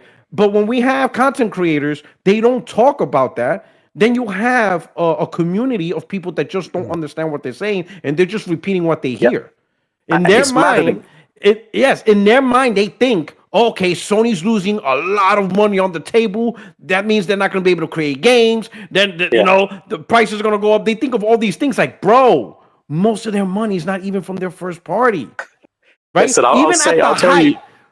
Even at the height, when they released Days Gone, Spider-Man, MLB The Show, God of War, right? When all those titles came out, right? And it was huge. They were all selling big, right? It was still only 20% of the overall software revenue they earned that year. 80% of the revenue was still third party. With the biggest games PlayStation released, and I'm not saying that's not impressive, because 4 or 5 games producing 20% of your software revenue, that's really impressive. But you still got 80%. There's literally thousands of games Sony's making 30%. And people got to understand it's free money. Even, let's say, we'll use Anthem. Anthem was a complete failure for EA. But it wasn't a complete failure. It wasn't even a failure at all for PlayStation. Because they got 30% of free money. Zero investment in that game. They didn't lose anything. So whatever sales they got 30%. Thank you very much. We appreciate it. We appreciate your effort. It was a failure for EA. It was free money for PlayStation. You see what I'm saying? So people keep comparing PlayStation with third parties. Stop it. They don't have the lanes PlayStation has. This is why when they say like that, they keep saying, oh, layoff, studios are going to go out of business. Yeah, fine, right? But again, for a multi-platform publisher, it's different. I would agree they need to get it on more platforms, right? Unless you're getting subsidized with an exclusivity deal by a platform holder, hell no. Why would you make it exclusive? Obviously, I know some are doing exclusives without deals because, for example, they don't think their games will sell on Xbox, so they just don't support the console. But generally, you want your game in as many places. But again, that is the complete opposite for PlayStation. If they put all their games everywhere, just like what happened with Xbox, right? You don't need a PlayStation anymore. So maybe you get an extra sale of a game on PC or Xbox, but then if that person doesn't need to buy a PlayStation 5 anymore, well, the average spend per PlayStation 5 owner is $846. What's more important? 2-3 first-party sales, which they get, $49 of, so say $150, or $846. Obviously, $846 that they get from a lifetime investment of someone being in their ecosystem is orders of magnitude more valuable. And that Nib, that $848 you're talking about, then you have a rare occurrence like this year where you have a GTA 6, and that boosts up again because they're going to buy that game and they're going to be buying all sorts of in-game currency through that game. They're going to make crazy the number is game. Escalated even on the lowest tier right there. And so I do agree. And this is for you. Shout out to you. 1 second, Brad. I'll give you the mic in a second. I just wanted to, this is super chat, I believe is for, I'm going to need your help here, Nib. It's shout out to Ninpo Sama. He says, just wanted to say hi to you all. Haven't watched this great show in a while. Special greetings to P-Rock. And he goes, and Saha Fortek to Brother Nib. I don't know. I would assume that is a greeting. I don't know. You have to look back in the super chat. But shout out to Ninpo Sama. Thank you so much. He says, and then Wire Rope, he says, as a guy with a 9800X 3D and a 5090, I never saw Sony going PC day and date without their launcher. That would also require a login, then Steam sometime later than any PC guy. Not mentioning that equals delusional. Yeah, so a lot of people did think that if Sony did in fact go day and date, they were going to have their own launcher. That's also probably completely that. Well, I don't think it was ever on the table, but if it was, it seems to be off the table. Go ahead, Brap. Yeah, I was going to say, Nib brings up a great point. Nib and I have often discussed ARPU. People always tend to focus on MAU. It's like, okay, yeah, MAU doesn't really mean a whole lot unless you have. You might want to say what that is because not everyone will know. Right. ARPU, yeah, ARPU's average revenue per user. So that's what Nib's describing, right? How much an individual spends inside the PlayStation ecosystem or any ecosystem for that matter. Right. The other thing too, I want to bring up, and this is important because I think Sony may have seen something here, and I think this may tie into, and I think about the Xbox Q2 2026 numbers and some of the content creators out here that are saying, and pundits, and somebody brought up like Destin and Paris. I think unfortunately those guys just don't understand platform economics, and for whatever reason, like as much access as they say they have to the industry and speaking to developers, like I struggle to understand how they don't understand like the basics of platform economics and how. Shall I admit something on air, right? And I know it's a bit bad, but so me and Paris had a bit of he got annoyed with me and we had a bit, and I said, all right, let's have a public debate on this and on the business side of gaming. And I said, and he was like, no, I don't want it public. It has to be a private discussion. Yeah, I was like, why? Like, don't you want people to hear what we have to say and to actually learn from it? And he refused. He said he's not going to talk to me unless we have it privately. So I had a private Discord conversation with him. We spoke for quite a long time. I think it was like at least 40 plus minutes, like, going over the ins and outs and the kind of things we're discussing. But the thing that is really surprising to me is even though I've had a discussion with him, even though I have literally quote tweeted him with all the data and with, executives and financials and everything like that, he still doesn't get it. So at this point, I'm like, is it intentional ignorance just to push your Xbox-centric viewpoint and narratives? And do you actually know the reality of the industry, but you're just feigning ignorance? And the only reason I say that is because there are actually tweets from him from before Xbox's pivot that actually only yesterday someone sent me. And I was like, oh, what do you know? Where he's like, you have to have exclusives because they sell your system and keep people in your ecosystem for that revenue or whatever. And I'm like, so once upon a time, you did actually understand how, the console business side of things, platform holder side of things work. For some reason, now you've... Can we just call it what it is, though? Can we call it what it is, though, real quick? We got Jack. People are full of shit. You can understand the importance of keeping people in the Microsoft ecosystem with Game Pass, but you can't understand the ecosystem of making exclusive games. You're full of shit. Correct. Speaking of Paris, I ain't got no problem with Paris, but he changed his opinion every 2 to 3 months. First, I like him as a person, but he's a cool dude. But check this out though. First, he said he had a picture, he had a Horizon, he had a chart, he had a God of War. Does owning a PS5 give you street cred? I want to play this on my PC. As a matter of fact, I want to play this too. So they put games on PC. Then he turned around and say, "Oh, I hear it's a rumor Xbox putting their games on PlayStation. I don't think they should do that. It's gonna lose value if they go there." Now he's saying, but they bought Bethesda, they bought Activision. Buy Xbox and play this. Now he's saying, why is PlayStation reverting back? Brother, you change your mind every time. That's why I can't really conversate with him because I don't know how he feeling that day. Like, come on, brother. That's fair. I agree with Jack Move. With Jack Move, that's actually a fair criticism of Paris. But I want to go back to the PC part. I was talking about maybe some insight to why PlayStation pivoted. They're still going to release live service games. Like that's not going anywhere because there you can still monetize consumers inside a live service game, right? DLC, microtransactions. Sure, you can still generate that. Absolutely. Spend. But I look at like people acting like games everywhere is like some silver bullet. It isn't. We looked at the Q2 numbers for Microsoft, Q2 2026 numbers. Gaming revenue was down negative 9%. Content and services, which is our core business model now, down negative 4%. The other thing too is I think a lot of us, and myself included, I just realized this recently after doing some digging and looking at some numbers, that I think we often conflate or look at PC and console as a one-to-one. And what I found was that the PC and console audiences actually behave differently in terms of spend. On PC, it's not uncommon for consumers to wait for big sales, big discounts. We see that through the Steam Summer Sale. And so that's a bit different from how consumers behave on console, where they're more likely to buy a game full price and maybe their PC counterpart. We also got to think about the genres here. I talked about this on Twitter.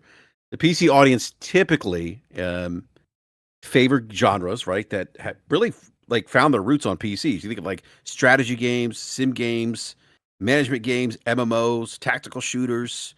You think of games like Counter-Strike, Civilization like 7. PC players like customization, mod support, long tail playtime, lower prices, ease of use, console audiences like ease of use, kind of plug and play, couch gaming. And so those things are different, right?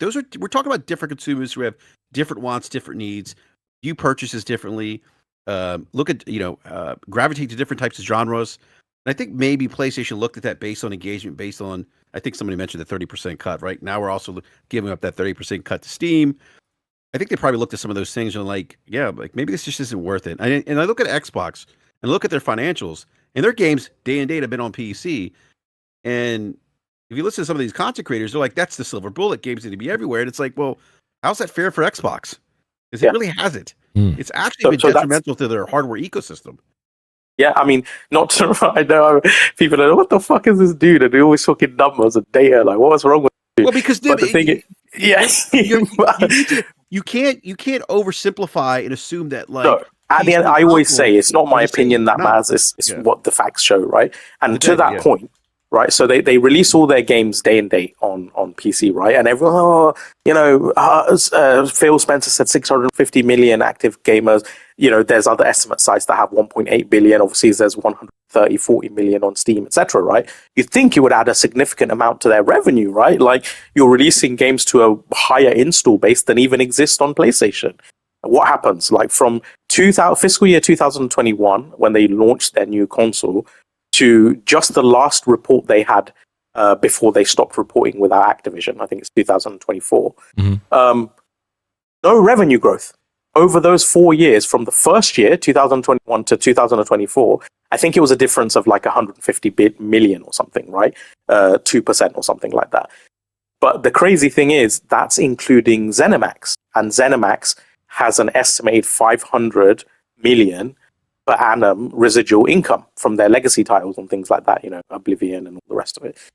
So it actually, when you deduct ZeniMax, you actually have over the brand new course of a generation, when usually people make more money and have revenue growth, you have completely flatline or declining revenue growth, despite all your games being day on PC. Conversely, PlayStation and Nintendo, in the same, from the time Nintendo launched the Switch 1 to the time the PlayStation launched the PS5, those first 4 years, both of them had 60% revenue growth.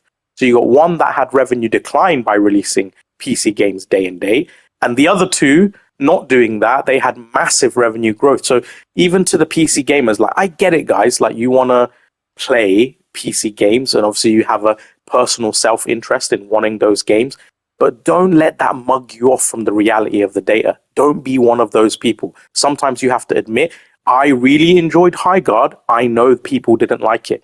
I can't be a mug and be like, oh, it was the most incredible game and people were just stupid or whatever. Like that. That's not fair. At the end of the day, right. Yes, I may have aligned with it, but the market decided it was not. It wasn't. And that's a great point. Go on, Mooch. No, I was gonna say that's a great point. Honestly, we're gonna get into Marathon in a little bit, and I'm enjoying it. But I want to, just because I'm enjoying it doesn't mean that it's gonna be successful, right? I know I've spoke to a trash, Mooch. Yeah, you don't.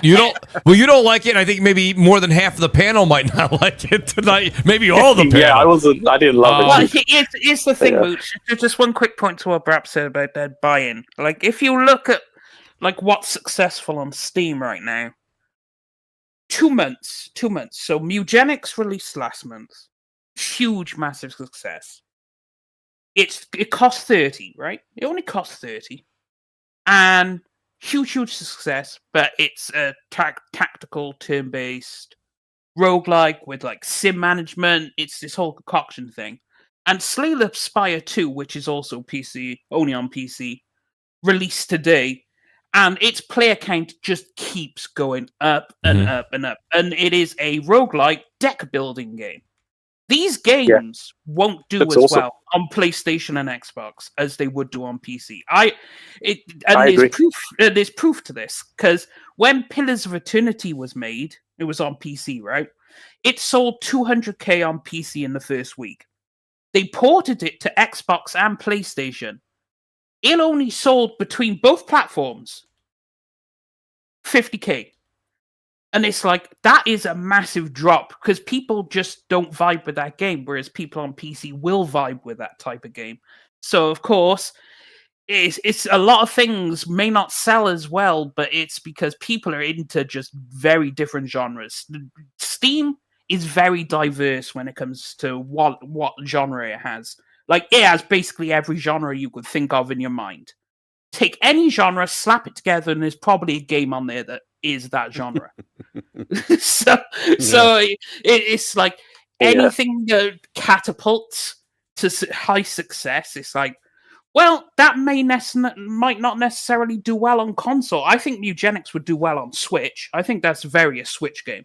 Like, that'll do really well on Switch. That's kind of. I want to play that game. I'm so interested in that game. It looks. Oh, it only costs 30. I mean. Yeah, I asked you last time. Do you know if it's on Mac? Because I'm ordering a new MacBook Pro. It is on Mac. Yeah, not that I need a M5 Max or whatever to play Mugenics, but yeah, whatever. Yeah, it's on Mac. It's playable on Mac. So shout out also to I'm going to say this wrong, but Jor Thor. He says, with PlayStation going back to exclusives, expect Sony to do more aggressive third-party deals. Jack, do you agree with this? Like, that's one thing I wanted to ask you about this. Now, if we're going to go back to old Sony, is Sony going to do more of these third-party deals? The word on the street, and I don't know if this, maybe it's even confirmed, but Crimson Desert, Sony apparently approached them, Jack, and said they wanted to make it a console exclusive. I'm sure that was timed. I don't think it was going to be indefinite, but they probably wanted 6 months to a year with that. Do you see them now, if they're going to go back and focus and pull away from PC, are they going to start to do things like that? Or with Xbox going to this hybrid and Nintendo, yes, Nintendo has to worry about certain third-party games, but like, I don't believe Crimson Desert is anywhere near on its way to Switch 2 right now. Jack, do you see the third-party deal still happening, or that'll dwindle? I think they definitely gonna keep up with the third party deals. You know what I mean? They do depend on that, especially how they first party been operating this generation. And I think they did say they was gonna leverage their IPs to different developers as well. So we gonna get first party IPs from people that don't normally make them, and we gonna get more third party deals. I think they are.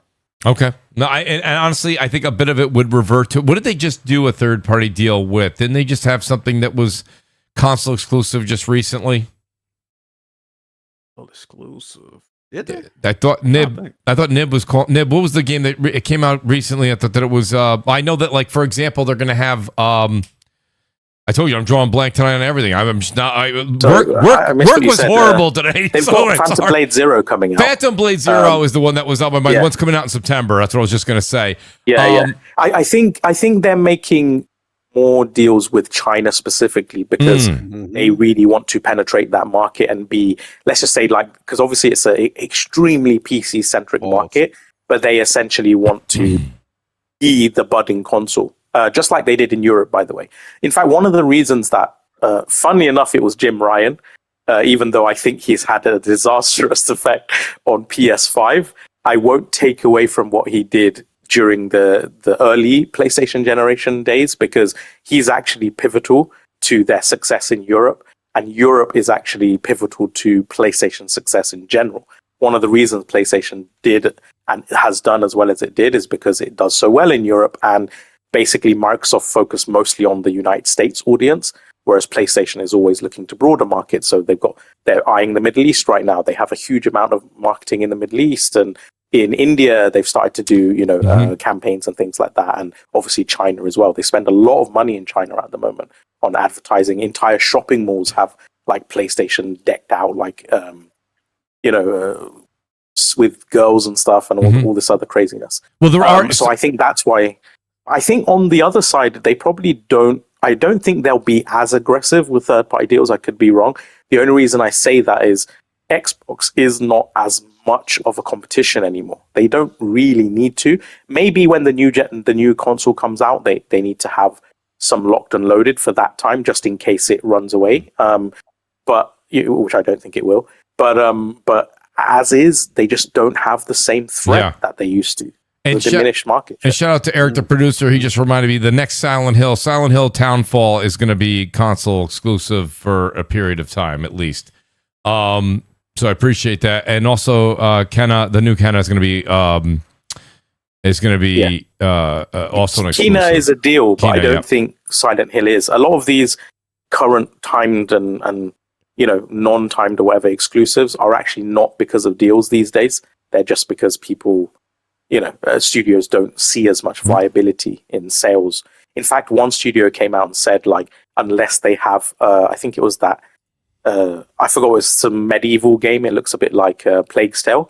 They said, unless they have like the Game Pass deal already tied in, it's not necessarily worth it for them to take away from development on PS5 and PC. So shout out to Baticus Prime. He says here, sup everybody, are you guys getting Crimson Desert next week? So we're going to talk about Crimson. I'm going to do because we did spend about 2 hours on the subject, which I knew that was going to happen, by the way. We are going to do a fire round real quick of I gave everybody like 11 topics, so I'm going to do that. So Baticus, I'll come back to your question momentarily. Straight Shot says, Stellar Blade. Hell yeah. Oh, there's your quick response from Wise. Well, Wise, no shit, right? You, of course, that's up your alley. No shit. You and Detzinger didn't even have to answer. The audience knows that one. Shout out to.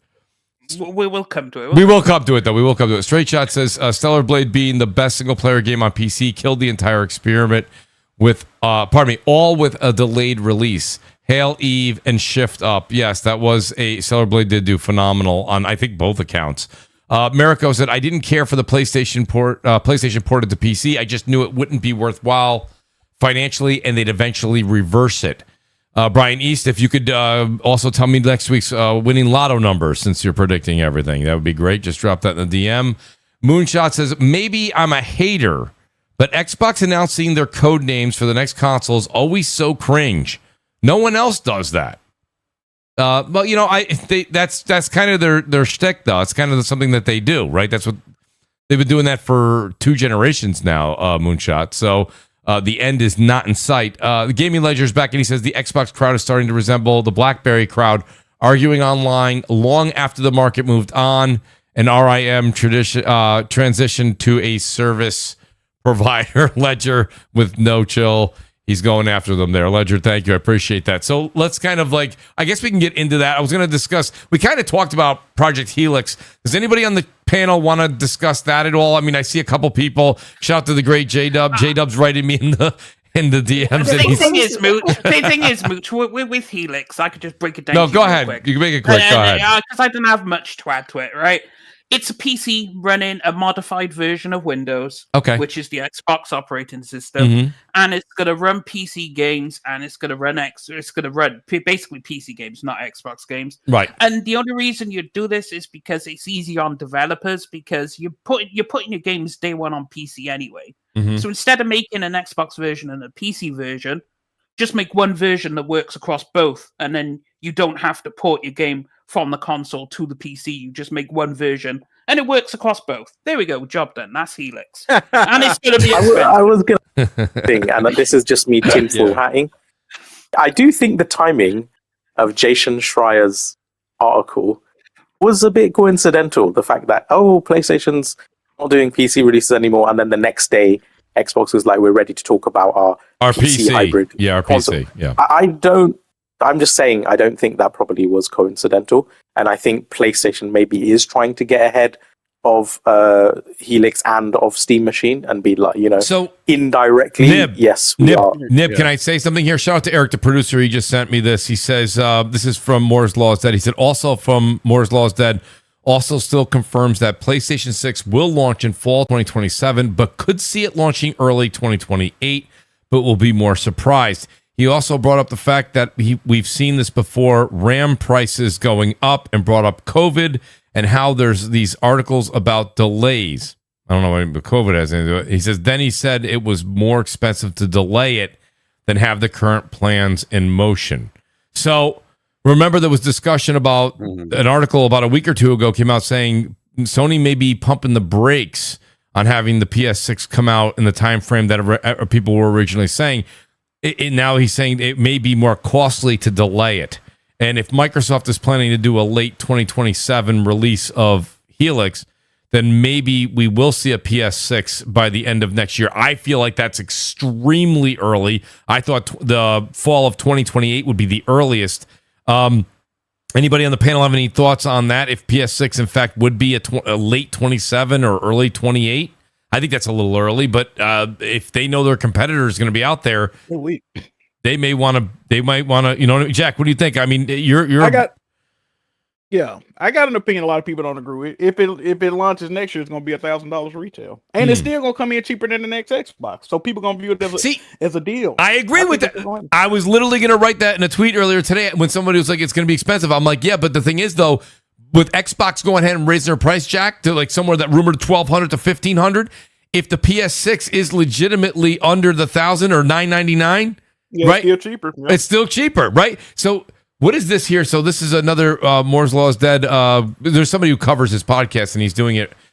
Summarizes the next gen consoles. Hear this out, guys. Xbox Project Helix would probably give you what a 5080 Super would give you now in a $1,000 to $1,500 PC. Also has benefit of backwards compatibility. PS6 probably delivers the same experience as Helix, but none of the extra oomph to be a PC because it's not. Xbox will give you high-end PC gaming, higher frame rates. PS6 will give you 4K 120. PS6 handheld will give you the same experience as the PS6 home console, but lower resolution. It's portable. This is what's coming out of Moore's Law is Dead. So shout out to him. Let me say this. I have a couple of things to say about this. Well, as you guys know, I'm a strict console player. I don't do PC. I would buy Helix for the sole fact of to play games that I can't get on my PlayStation, and that's really what it's the only thing. Like, for example, Eugenics or something. It's a set it and forget it thing. I don't have to worry about battery power, RAM why prices. Not the Steam Machine though? Yeah, but I want the most powerful thing at that iteration that my money could buy at that juncture, and then if that's for Eugenics, huh?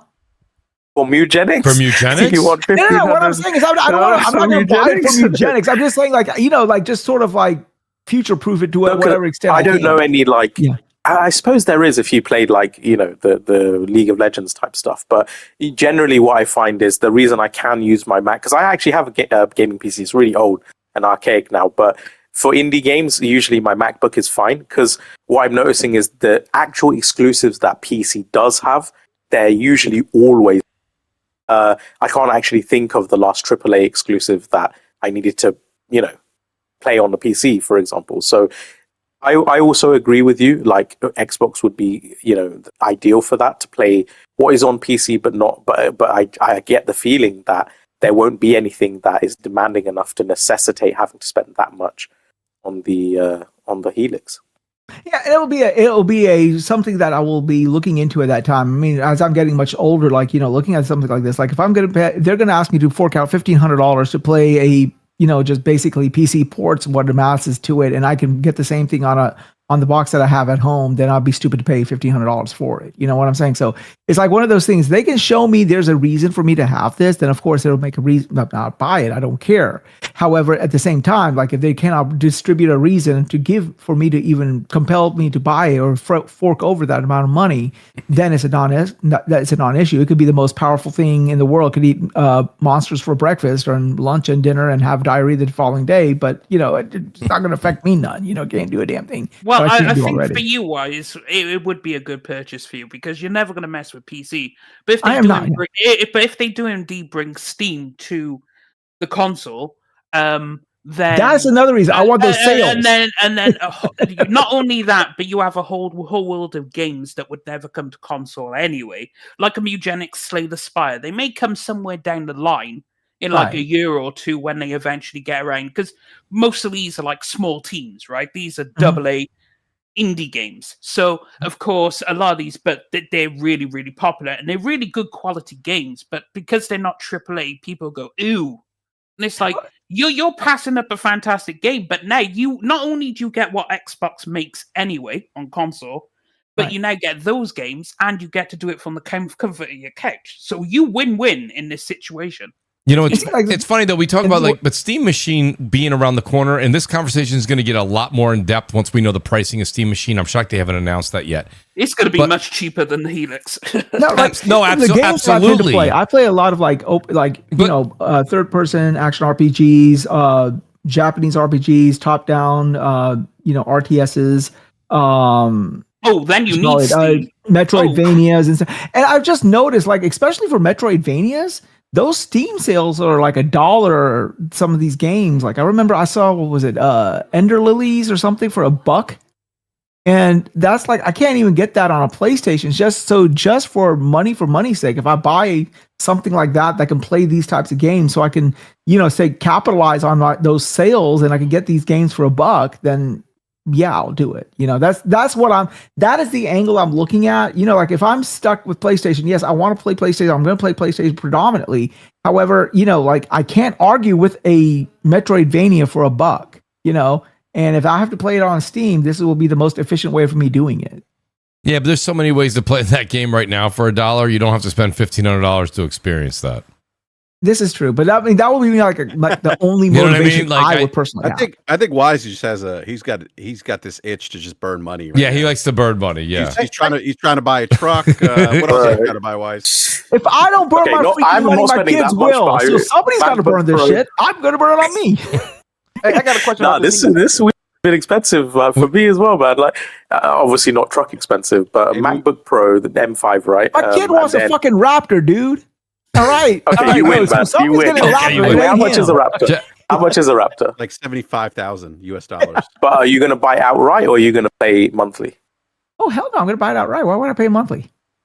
So, mate, he takes the cake here. He's spending more than all of us. Yeah, he really is. Wow. Like, I mean, why would I pay a bank fucking interest? Why would I would rather take a loan from the bank against my net worth, where I pay basically subprime interest, and then instead of going to a car dealer and paying 8% interest, that's like I'll be honest. I used to do that. So the previous cars I all bought outright, but this was actually the first one I bought on a lease, right? Not a lease, finance deal.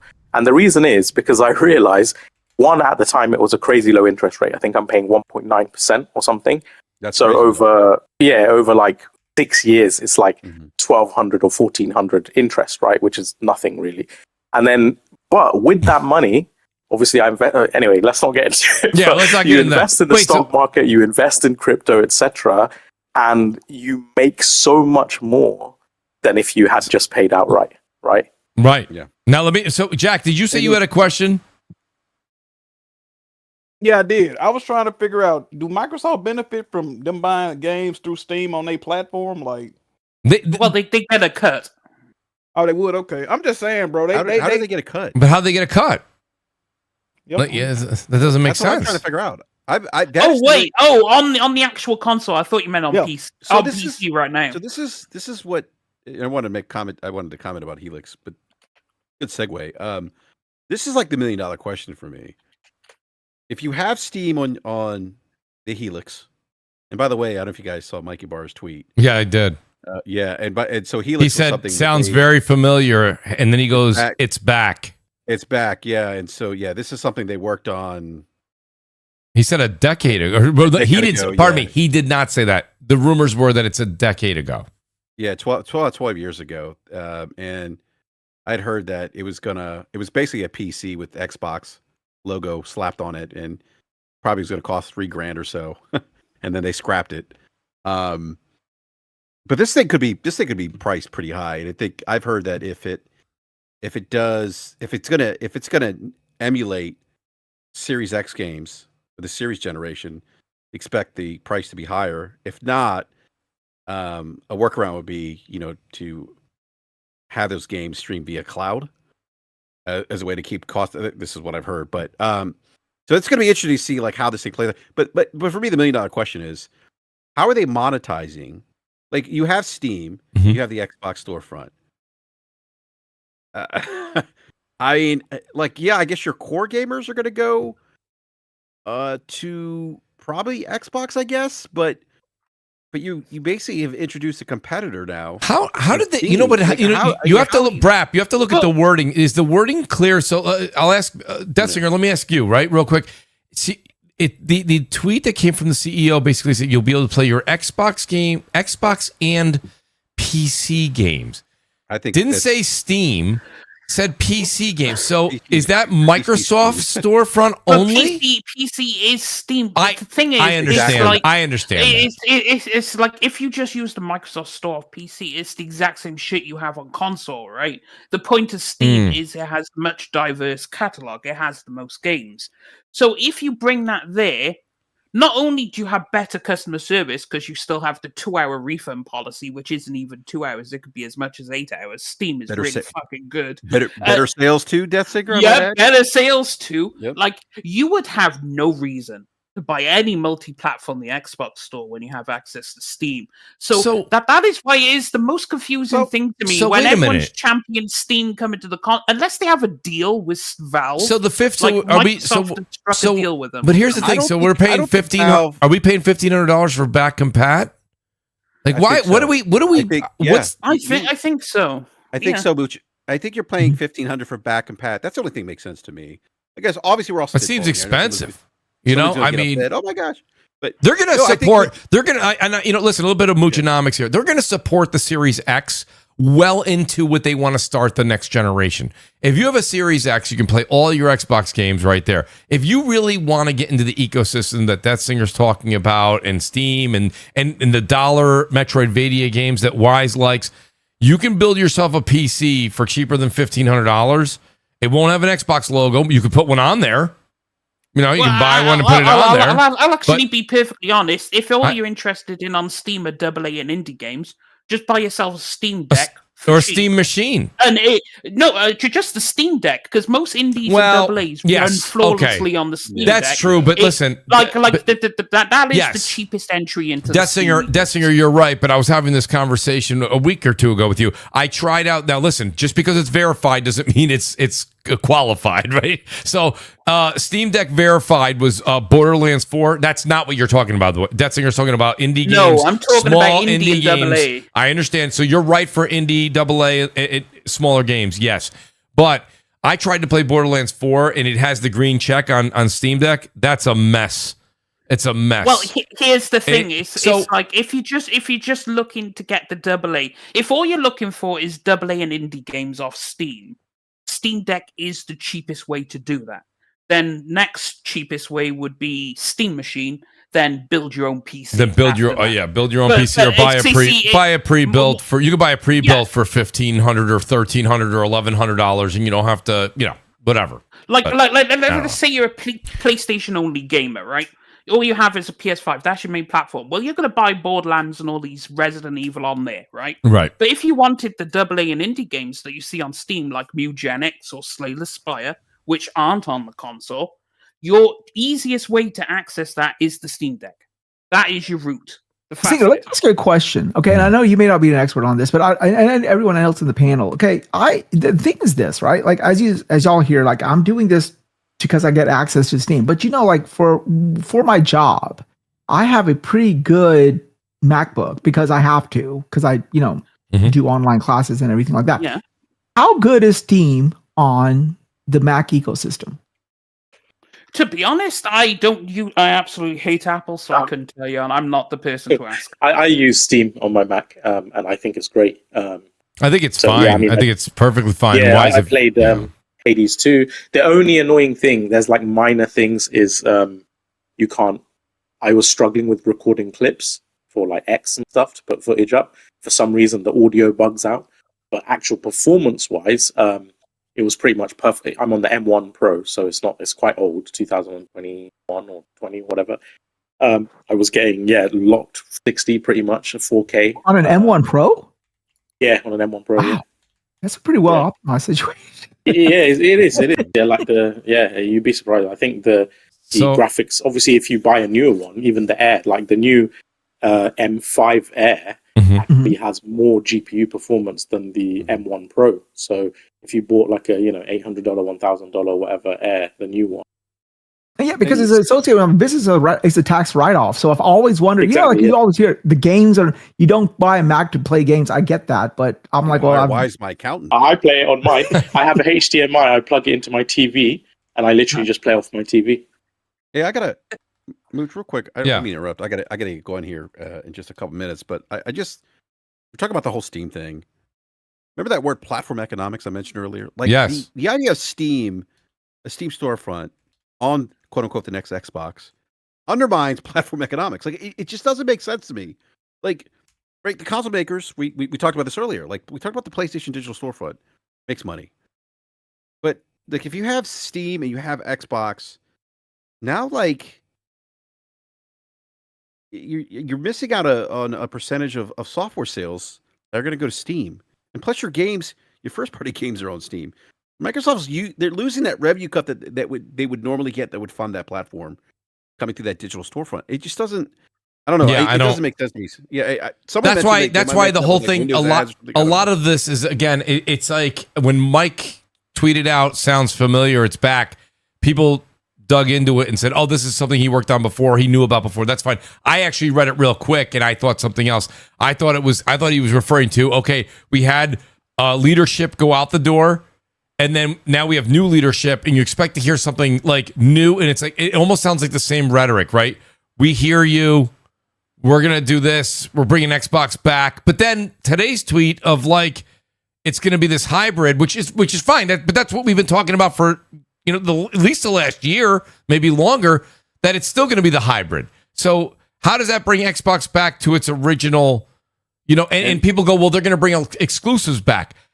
It's never in life do you want to say it's too late, but if you could, this would be one of the scenarios. Phil came out and said we lost the worst generation to lose in the PS4 era, Xbox One era. Now you've had another 6 years. It'll be 7 by the time this one comes out. You lost last generation, and you lost it pretty bad. You lost this one worse. So now you're talking about all those people that have bought PS4 games, PS5 games, bringing all those games with them. Now they're going to drop all of that they've bought in the last 14 years to jump back to Xbox because they're going to keep certain smaller games exclusive. They're not going to keep Call of Duty exclusive. You know that. They're not going to keep Fallout 5 exclusive. But also, let me say this, okay? So, a brand, I don't care what brand it is, whether you want to call it Nike, Outback, Raptor, whatever you want to call it. Did you say If it's a bareback brand, wise? I'm sorry, did I hear that correctly? what? Did you say I didn't hear- bareback? What? A pareback? No, nothing. Go ahead. I thought you said something else. I was like, did he just? Never mind. Go ahead. No, but no matter what a brand is built off of one thing and one thing only, and that is trust. Okay. The consumer trusts the company who is the proprietor of that brand to deliver a consistent product. It may not be flawless year after year, but it has to be a consistent product.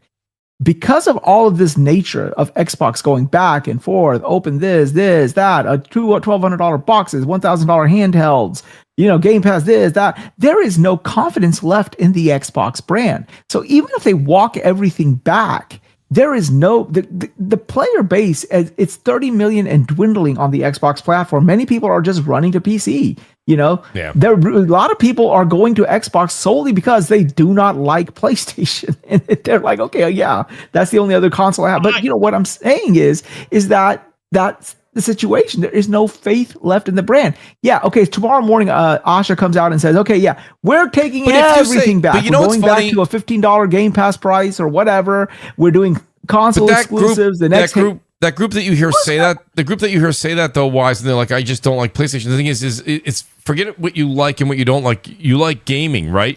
So now on PlayStation, you have PlayStation with their exclusives coming back.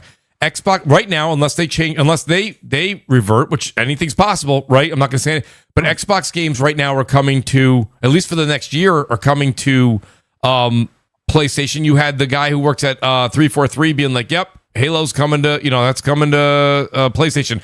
Forza coming later this year to PlayStation. Gears of War coming to PlayStation. Fable coming to PlayStation. So even if you don't like PlayStation, but you're like, I want to buy a console and I want to play where the games are, you have PlayStation games that are only there. You have Xbox games that are there. So that's a hard argument now to say I don't like the. It's like that. If you're a consumer, you're like, I have $500 to spend right now. If you want a PS5 Slim or you want to buy a Series X, the Slim right now, the PS5 is going to get you all the games on both. Right now, again, Xbox can change their tune. That's fine.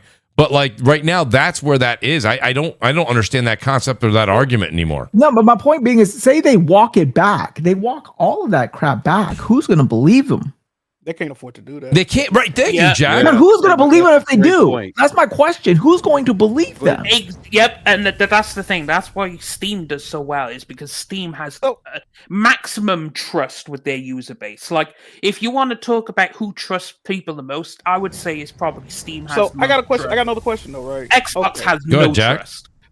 Why would you build a console and your main selling point is you don't have to come to us for games? That is the craziest shit I've ever heard in my life, bro. It is crazy. Like, what are you doing? Like, I don't know. Right? Because Jack, I ain't go to business school, so maybe I'm the stupid one. I don't know. Jack. Not only that, but think about it though. The price is going to be exponentially higher, and they're saying that you don't have to come because we're putting our Xbox games right now, as of now, right? They're putting them on PlayStation as well and Steam. So what? And the price is going to be at least $500 more than probably the Sony product. I don't know. I don't know. I can't figure it out. This is why I'm not overly excited about Helix, because if it is just an Xbox, if it's a PC with an Xbox logo, like that, to me, that's not like meaningful differentiation from something that I don't already have. I already have a PC. Like, it just doesn't mean much to me. Yeah, I don't. I just don't like.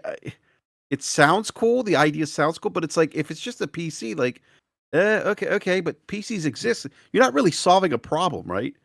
You're not like Xbox, Microsoft. You guys really aren't solving a problem here, right? You're just slapping a logo.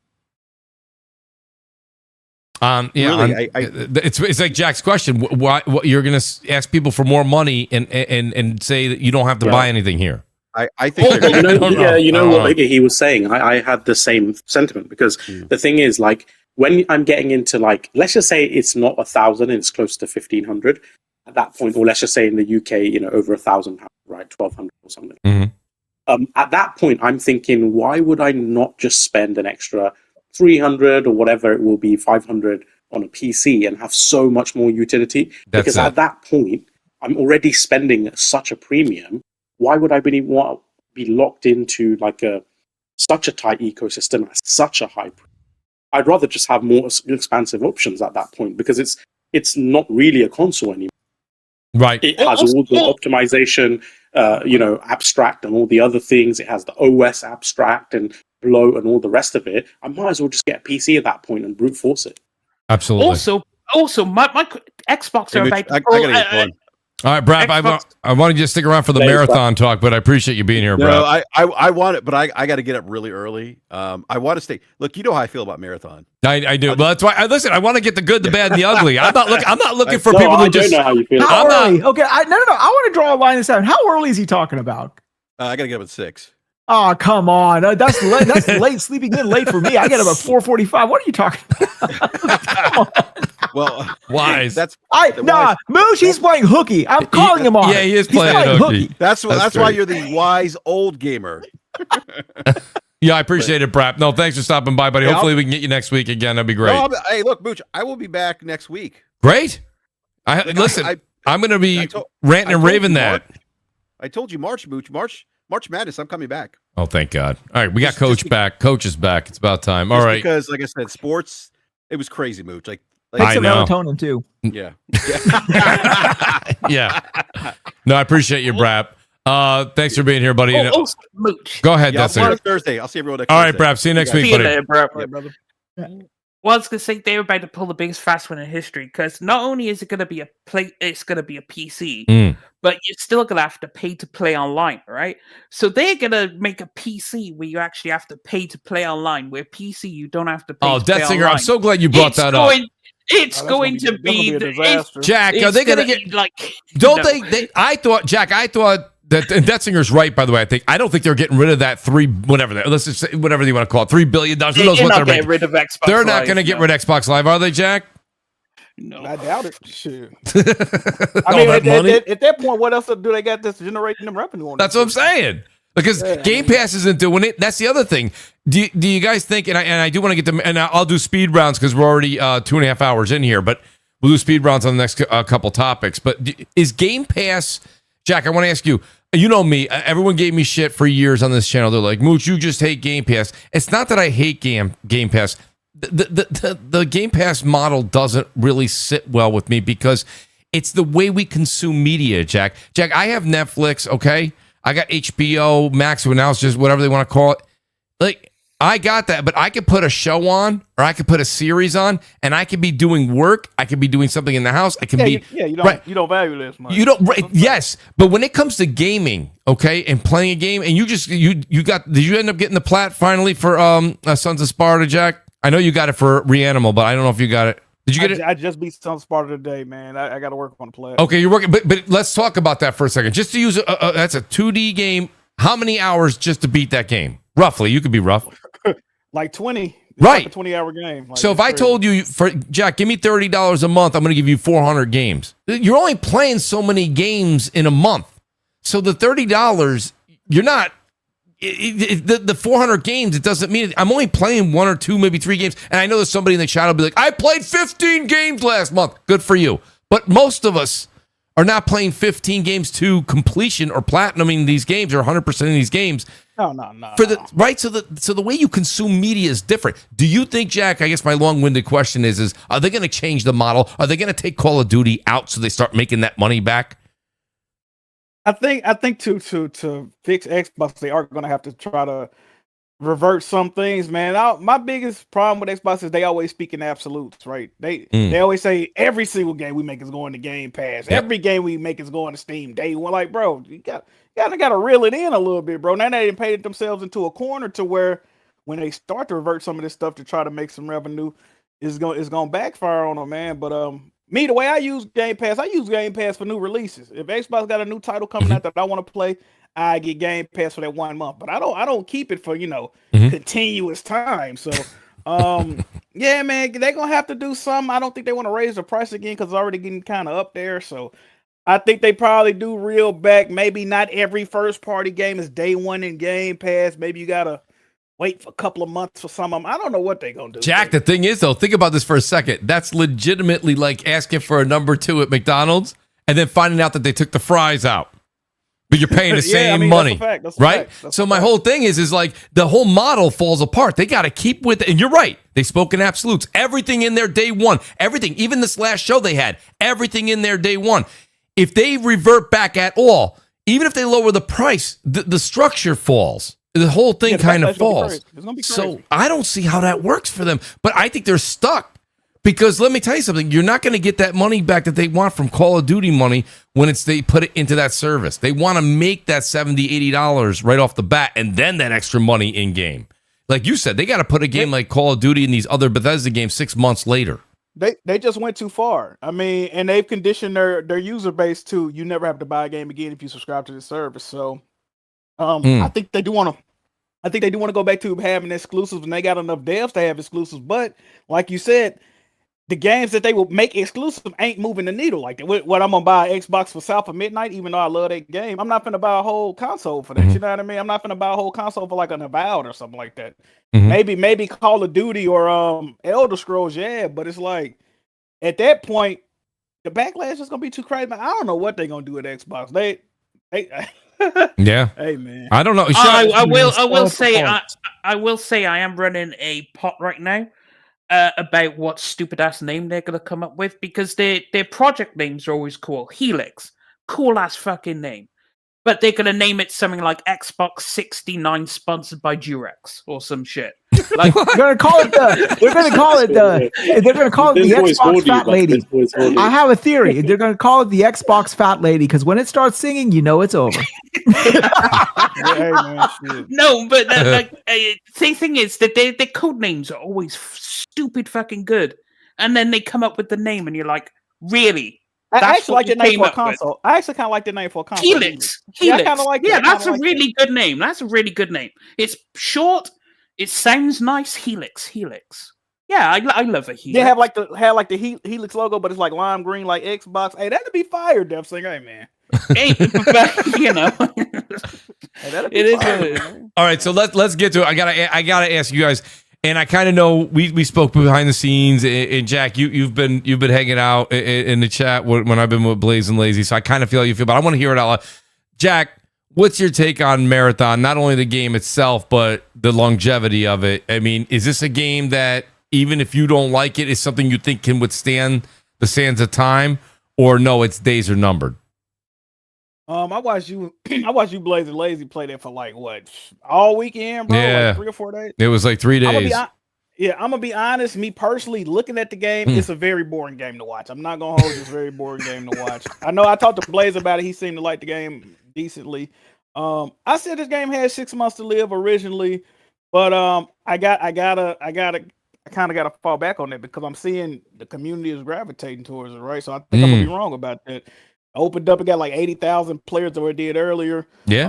That's just on PC alone. Let's not count PlayStation. Let's not count Xbox. So it's like the community is there, man. I mean, I would like to see what the numbers looking like in around 2 weeks. But I think if they can keep 50, 60,000, then I think this game is here to stay. And so Jack, I'm going to break down what you said because I do understand it. Because I was actually, shout out to Blaze. Blaze went live today, and he was playing with Tears, and I saw Aries and Lazy. Yeah, like I saw them playing. Like so, yeah. From sitting down watching, from enjoying it from a Twitch standpoint as a viewer. Yeah, I get that because I think the first person takes a little bit of that extraction shooter out of it from a visibility standpoint. But I will say, from playing it, I thought it was, there's periods of time where you're walking around. They have things they definitely got to do in the game. They have to add more events if they're going to do listen, this is basically a Destiny model in an extraction shooter. And I even went and read a little bit deeper into what they got coming down the pipe. They got raids coming down the pipe. They've also got these in-game challenges where you have to go into an area at a certain time in the map, grab a key card, go within that area, find the chest, open that up. That brings you somewhere else. Very Destiny-esque type things. Again, not to be surprised, it's Bungie, right? But I can understand from a viewer standpoint, but I will say from a gaming standpoint, I was intrigued enough to keep going. And Jack, honestly, we're talking about games right now. Games are $70, right? We're talking about GTA 6 is possibly going to be, gamers are like, they could have the audacity to charge us 80, 90, 100, and people are like, oh yeah, I'll buy it. This game's $40.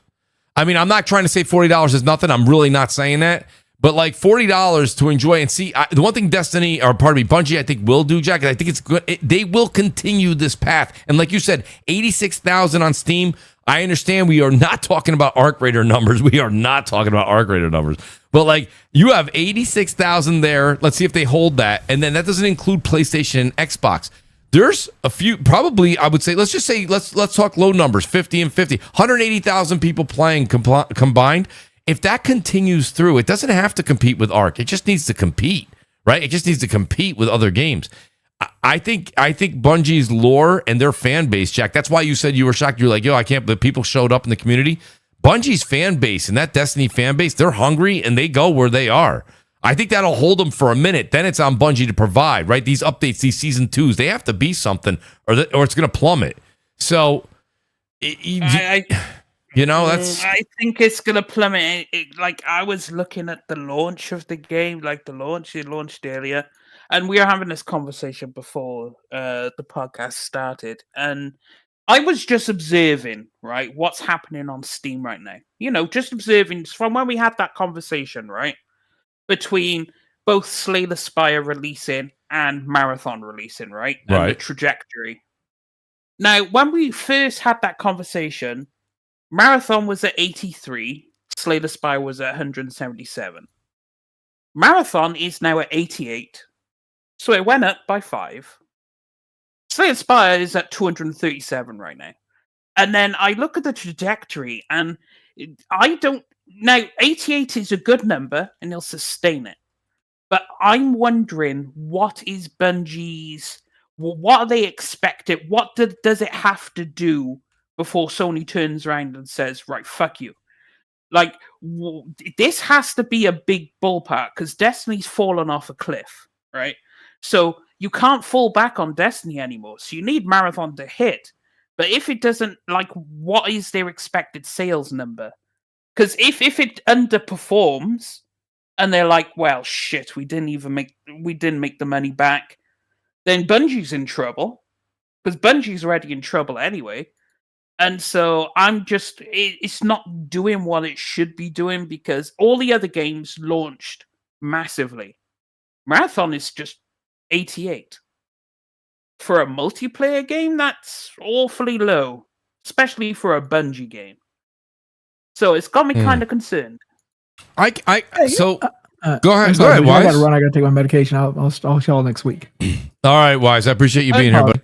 All right, yeah. So I do respect those numbers that you're throwing out there, Death Singer. But like, again, yes, I'm looking at it right now, 88,000. That we're comparing that to like other games that came out and they were in the 100,000, 200,000 range. And you're right. So the longevity, those drop down. They can sustain that if they start at 200. The thing I think about Marathon is, and that's what I was telling Jack, I think Bungie has to build upon this game. It's one of those games that starts out like we're walking for a while through the map and there's not a lot going on. Then you'll get bombarded by AI. Sometimes it's overpowering, and then sometimes you'll run into a team and you get third partied, and it's like, okay, they need to do something a little bit more about also stabilizing this thing as far as making it an even more even playing ground. There's a lot that they got to do. I think that it can, at the end of the day, I think it can work, but don't forget too, this game got an awful lot of bad press months ago when that alpha came out, and probably deservingly.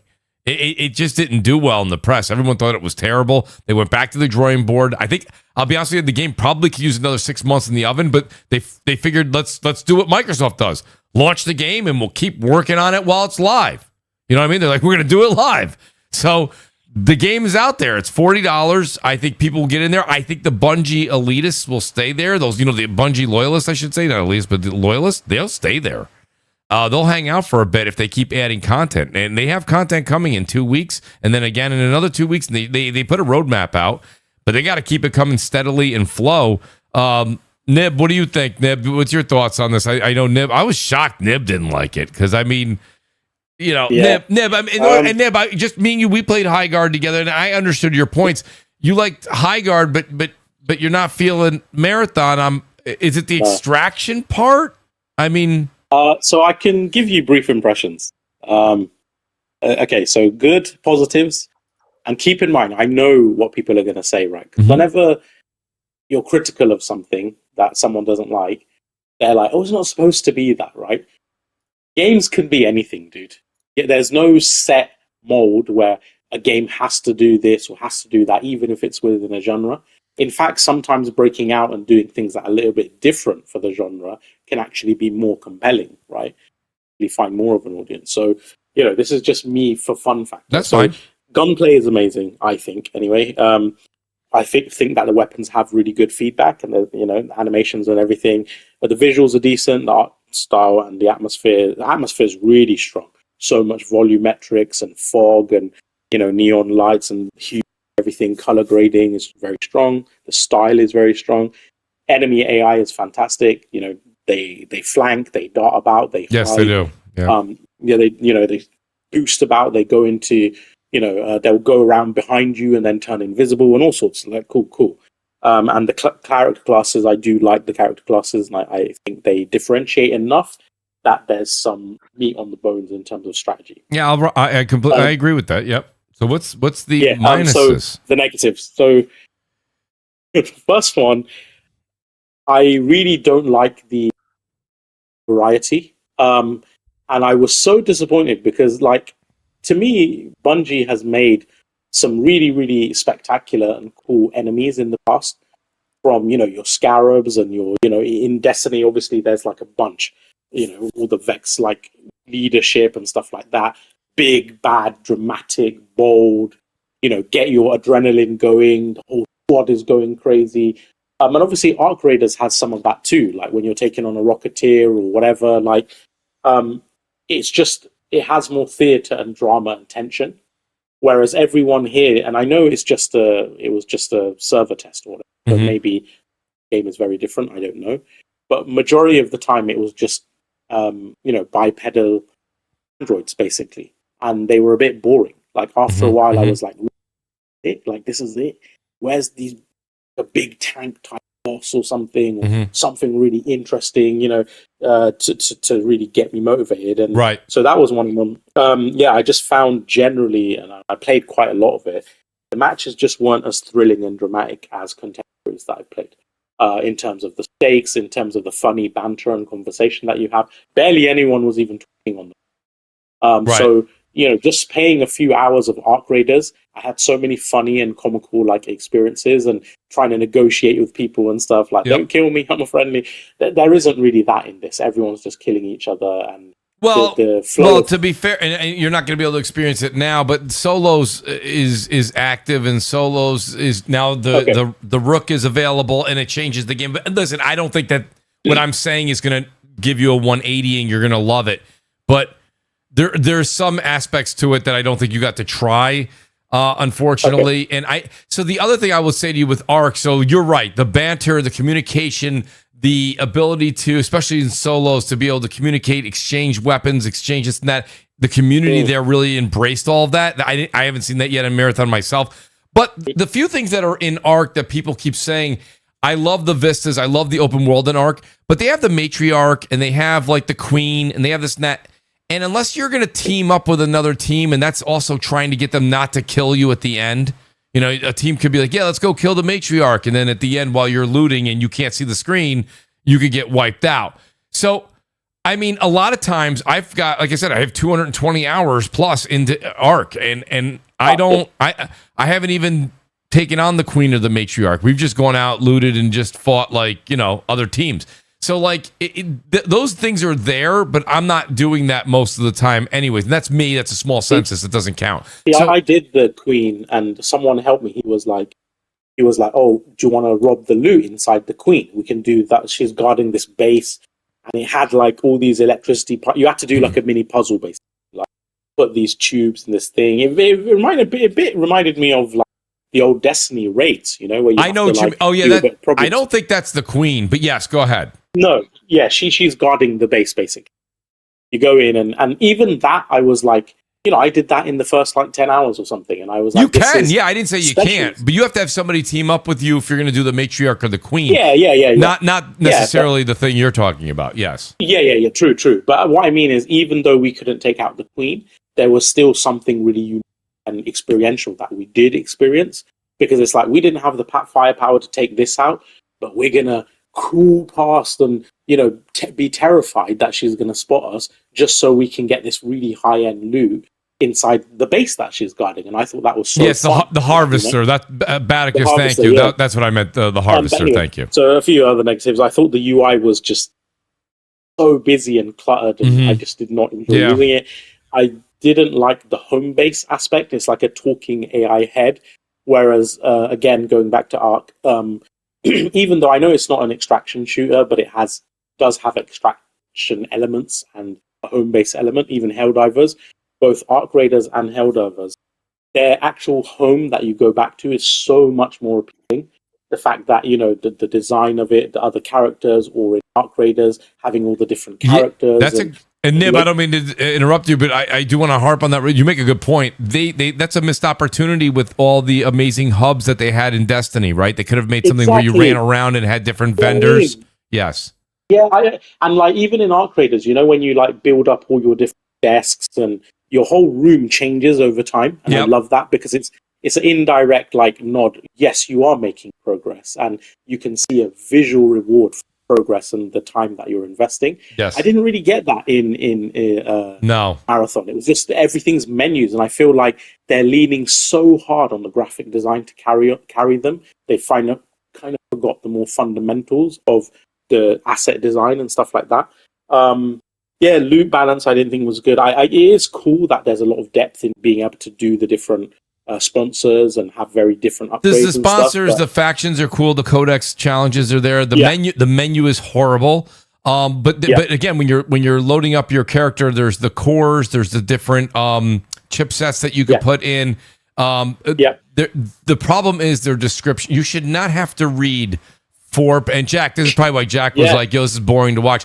You have to, when you're playing, and eventually it'll become intuitive and it'll be quick. But you have to read like a paragraph to know what each of the pouches are and what they do. It's the little things, in Ark Raiders, when you equip a weapon, right? Yeah. You can actually go to the weapon, to the mod section of the weapon. Yes. And it will immediately tell you all the mods that are applicable to that weapon. Yes. You just literally click on the mod portion and equip it. Yep. On this, I couldn't do that. So I'd have to scroll through my vault individually seeing which one might fit, and it's just like, bro, this is way too cumbersome and time consuming. I just want to quickly be able to add a mod, and then so and this, I know a lot of people took issue with me for saying this. I find like the delivery of like ammo and things like that more rewarding in other extraction shooters, and I get extraction shooter, you're supposed to be low on ammo, etc., but not if you are actually winning combat scenarios.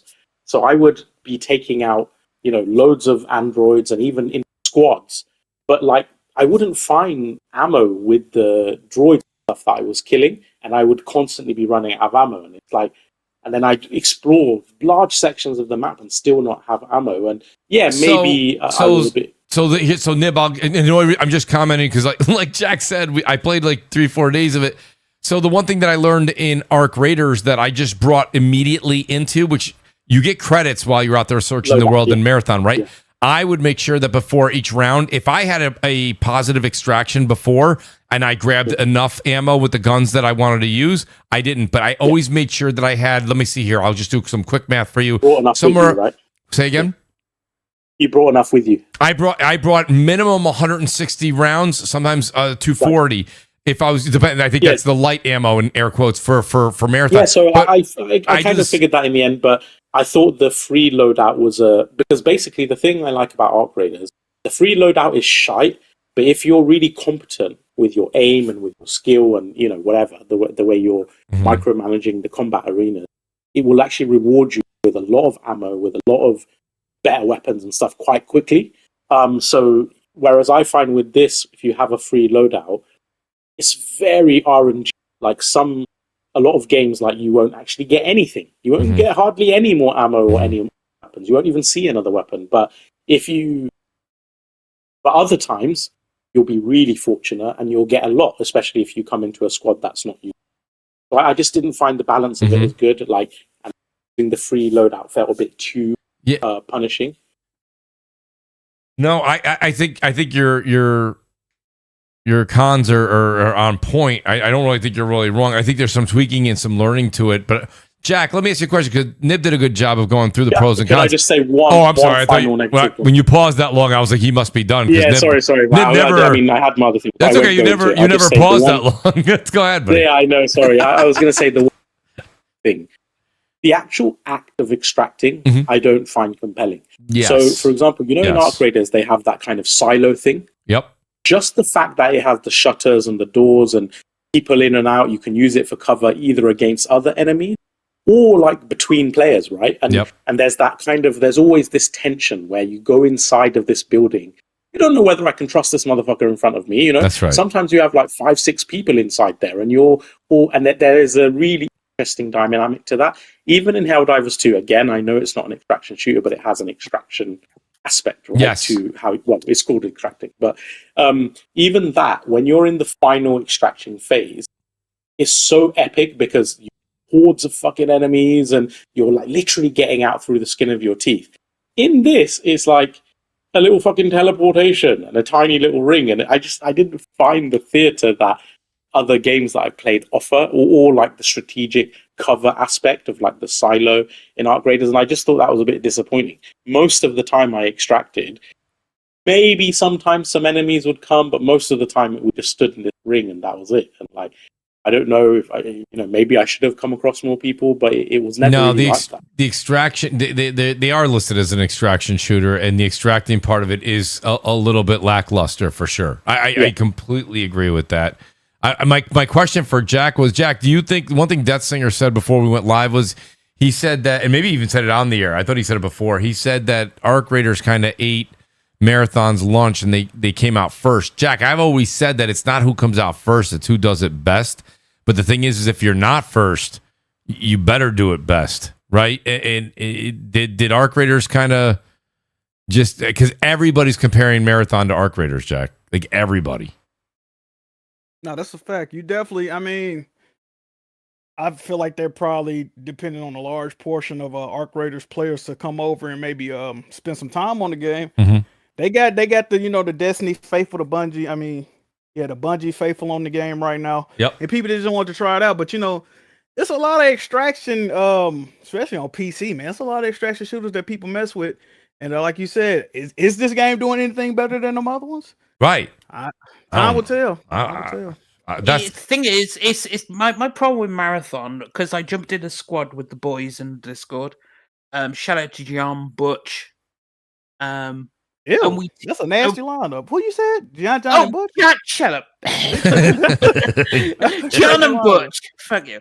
I'll tell him you said that. All right. But we teamed up and went in, and what we found was ammo was incredibly lacking. And then it's like you'll be fighting bots and you'll be so low on ammo, and then you meet other players and they have ammo for days, and you just can't win the fight because you have nothing to shoot them with. We were like, we can't do this. And half the guns, like the SMG is fucking terrible. Like, considering these are the people who made the SMGs in Destiny 2, I don't know why the SMG is so damn bad. And then you have, like, my favorite gun is the single shot one because it reminds me of a scout rifle from Destiny. And it's the gun I settled on as being my favorite. Like, it was always in my loadout because I love the scout rifle. I know how to engage long range, medium range with the scout rifle. Really fucking good with it. So I'm like, okay, that's my gun. But it's still just the ammo and the lack of people bumping into. Like, I was expecting to be ganked all over the place, and we're running around like, where the fuck is everyone? And then we carried on running, and it's like, where is everyone? So that's a mixed bag, though. That's here because there was times that we were playing, and we said the same thing. We're like, we haven't seen shit. We haven't seen anybody. And then there was a couple we jumped right in, and the fights were, like, plentiful and right away. So... But the same thing happens on Arc Raiders. Like, that's the thing. Everyone kind of has short-term memory. We also, we played Arc Raiders the other night. Again, shout out to Blaze and Lazy. We were playing, and we're going through. We played 4 hours. The first 2 or 3 raids, we were like, successful raid. And then I think Blaze was like, no, did we even see anybody on that raid? You know what I mean? Like, was anybody even out there? Like, we went out there, we looted. Yeah, we had a couple of fights with Arc and stuff like that. But so it happens in the other game, too. but it just seems like it's slower paced in Marathon. That's the other thing is I think that I don't know if Nib had it in one of his lists or not, but like Marathon, Marathon for me. Did you say pace? You may have said pacing, Nib. I pacing think, and movement. I think the movement needs to be. They're not going to do it. It would be sped up a little bit. Sped up a little bit. So that's one thing, right? One of the reasons I love Apex and High Guard, actually, weirdly enough. Yeah, Apex is a good example. That's a good example. Yeah. So basically, in both High Guard and Apex, when I move around, I'm moving around like bunny hopping, sliding, bunny hop, slide, bunny hop, shoot. Slingshot around corners, like. When you watch me, it probably looks a bit ridiculous, but I'm moving at like super fast pace. When everyone's trudging along, I'm like slipping, sliding, and everything. That's like how to be good at Apex, you kind of have to move like that, right?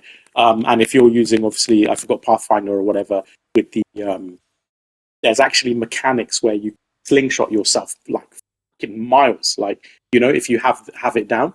So little things like that, like they're so frenetic.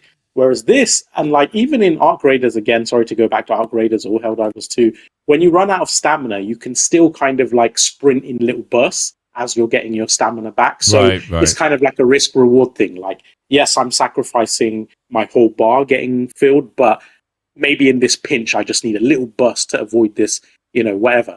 But with Marathon, and again, I feel like once you run out of stamina, it's such a long you can't do anything after that, so you just have to wait for the stamina back. And even when you do, it doesn't move that fast. I will say that there's. I was actually hoping they were going to do an ammo thing. Like I played Escape from Tarkov, right?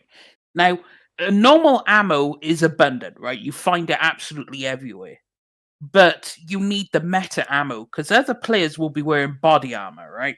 Now, normal rounds, you need armor-piercing rounds, right? Otherwise, you can't kill other people. Because you go in with body armor, normal rounds won't damage you, right? Because you need to pierce the armor. And they have very specific. They have spots in the game where specifically you can find this ammo guaranteed. So if I need to get some of the meta ammo, I need to go to these 4 locations. They were guaranteed to have ammo there. In Marathon, there's no real ammo economy. Like, okay, that they're being a bit generous by giving you abundant normal ammo, but against other players, it's practically useless. You need the meta ammo. So they also have a contingency in place, so the ammo economy is interesting. Arc Raiders has a pretty good ammo economy, but in Marathon, the ammo economy is like, oh, well, if you run out of ammo, just melee the AI. Yeah, if you tried meleeing the AI, you're gonna have your ass handed to you on a platter. Like, people were saying that. People were saying that in my comments, right? They were like, "Oh, just use it for," and I was like, "Bro, are you actually kidding me? You want me to stupidly suicide?" And you can do it with AI to an extent, but with actual players, like it's basically a suicide mission. Like you shouldn't have to play a game inorganically like that just to get ammo. And then sometimes when I even did do that, I still wouldn't get ammo. And I'm like, are you actually kidding me right now? I'm running around. The other thing that's a real pain in the ass too that they didn't do right is see in Arc when you go to loot a raider, like if I'm looting a raider, like Deathsinger can't loot the same person while I'm on that person. Here they have the bags, and anybody can go in the bag. So you may be in a bag looking. This is also for things you find in the environment. One of your buddies can just walk up next to you, and you just notice the stuff starting to fly off the chart, and you're like, they stole from my ammo bag so many times. Well, that's it, and that's a Bungie. I guess that's a Bungie thing. I myself personally, I think that's ridiculous. I think they should definitely fix that. I don't know why that's what they did. Because it makes for the teams are, sometimes you're out there and you feel like you didn't get anything on that raid, so you just run over to a bag and you're to take your buddies. Like it really should be whoever's on the bag. That's it. So yeah, I mean, listen, the jury's out. The game launched today. Shout out to Eric, the producer. He wants me to throw these numbers out there. So we said 88,000 people, and he said West Coast to probably pick it up a little bit more as they're getting off work. I think they're off work now, Eric. But he says 4.8 out of 5 rating on PlayStation Store, 4.7 out of 5 rating on Xbox Store, 90% very positive rating on Steam. So, fair play. So yeah, shout out Jack. That's what we were saying. That's the loyal showing up right there. That's that Bungie loyal, and they got quite a following. So but the problem is my question is, how long are they going to hang around? This game, it's got. If in 2 weeks it's still in the 88 to 100,000 range, okay. If in 2 weeks it's dropped down to like lower than 20,000, it's probably going to be. That's a problem. It's probably going to be a problem. It's probably going to be a problem. Especially given it's a Bungie game, because I just looked at it right now. It dropped down again. It dropped down by 1,000. It went up to 88, then it went down to 87. And it's like, because I watched Marvel Rivals launch. I watched Arc Raiders launch. And I was skeptical about Rivals. But when Wait a minute. No, you weren't. Well, I was a little bit skeptical secretly. I did say it. He wrote it. Yo, Jack. Nan's secret. Jack. I was a little bit skeptical, but it's like it launched to like 644,000, right? And you're like, okay, cool. So that did that, and then Arc Raiders. It's like it launched to what was it when it first launched? It went up. Oh, it went up after that to 481,000, right? So it was like, okay, cool. This is pretty. These are good numbers for a multiplayer game. Marathon being at 88. Bear in mind, I'm pretty sure Marvel Rivals dropped on it a Friday or a Thursday? Most everything's dropping on a Thursday, but I don't want to speak in absolutes here, so I don't really know. So I don't think that it dropped in the weekday counts here for Marathon. I just think. Bear in mind, Arc Raiders numbers haven't moved, so it's not necessarily people are dropping. Well, don't forget, Arc Raiders. Arc Raiders is a great game, but I do want to emphasize. I say this all the time. I don't think the game. I don't know. I don't want to say the gaming community, but you don't see it talked about much unless it's like record numbers or something happens and then the news picks it up. I don't think people realize just how influential streamers are, and the way streamers tied together their channels and did in air quotes, they did the war, where it was a bunch of people that are on Twitch and YouTube and they all came together and they did then you had people following those people. You've got hundreds of thousands of people following these people and they pushed that game. Not pushed it. They enjoyed playing it. And it's like that sparked so many people that idolized them and they started playing it and they started providing content. And how many YouTube and TikTok shorts are there on Arc Raiders? There's infinite amounts of shorts. Like it's unbelievable. So like it became a phenomenon. So the influencers that really the streamers got people to watch them, then got them. They're like, I can play this game. I want to play this game. I want to stream this game. I want to make shorts. I'm going to have a YouTube channel. Like so much of that sparked with Arc Raiders. It was kind of I'll say a generational leap for that. And like that to strike gold or strike oil twice. That's probably going to be very rare. That's why I said this weeks ago. So it's not about the beta or playing it or liking Marathon. If Marathon can find an audience and hover around that somewhere between 50 and 100,000 people at all times, and they spike up for a new event and then they drop down when things get old, and then they go back up, that's sustainable, and that may be enough for them to quantify keeping that game going. But if it dips under 20,000 and it remains there for over a month, the game it's shot. It's shot. And the streamers are not necessarily all the streamers are willing to leave Arc right now. I was looking at some of the big streamers earlier today when Marathon came out. Some of the big ones went to Marathon. Some of them are still playing Arc, and I think that's just because they're like, I just prefer to play Arc, and I have an audience that loves that I play Arc. So they want to, play to their audience as they should. As they should. Go ahead. I'm sorry. No, I was just going to say that the thing that makes me a bit skeptical is presumably, unless they're just dopey as hell, Bungie actually already have for the launch streaming deals or whatever, people be sent copies of the game or whatever, codes and free giveaways or whatever. Like they must have done something for PR and to boost it up a little bit for the launch. Or I'm just assuming, obviously, if they haven't, then full show. But even with that, it's only doing like 80,000. That to me, for like such a venerable like studio and production, and it's an expensive game. Probably cost a hell of a lot more than even Arc Raiders, to be fair, to make. it just doesn't seem like a lot to me. And I know ordinarily 80,000 is probably actually decent, right? 80,000 is probably sold like at least a few 100,000, but for a AAA production of Bungie, that doesn't. Yeah, it's going to be interesting if we see numbers. It was my worry. That was my worry because shout out to Bungie spends big, right? And the budget for this would be big. Mhm. And now Sony is your overlord, right? So PlayStation is your overlord, and they're expecting your game to do whatever they think it would do, right? So Bungie has reasons for this game to succeed because Bungie's already kind of up shit creek without a paddle, and so they're looking for a way to just stay the way they are. So I think there's stuff going on, and the amount of money they spent, and the fact you have to pay for this game. What sales do they need to make up this PlayStation will be happy? And if they don't hit those numbers, what happens to them? And when I see 88K, I'm like, for a Bungie game, this is low.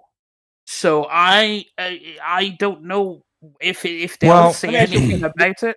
Go ahead, Jack. Do you think more or less people bought this on PlayStation? Because I feel like this a PC. Yeah, I think it probably did way better on PlayStation. You think so? Steam. I think so. I think Marathon. Okay. Well, Jack, you know what, Jack? Honestly, I kind of if this was a test and it was like multiple choice, I probably would agree with you and said PC. But now that I think about it, a lot of the Bungie faithful, if you're coming from Destiny, were on PlayStation.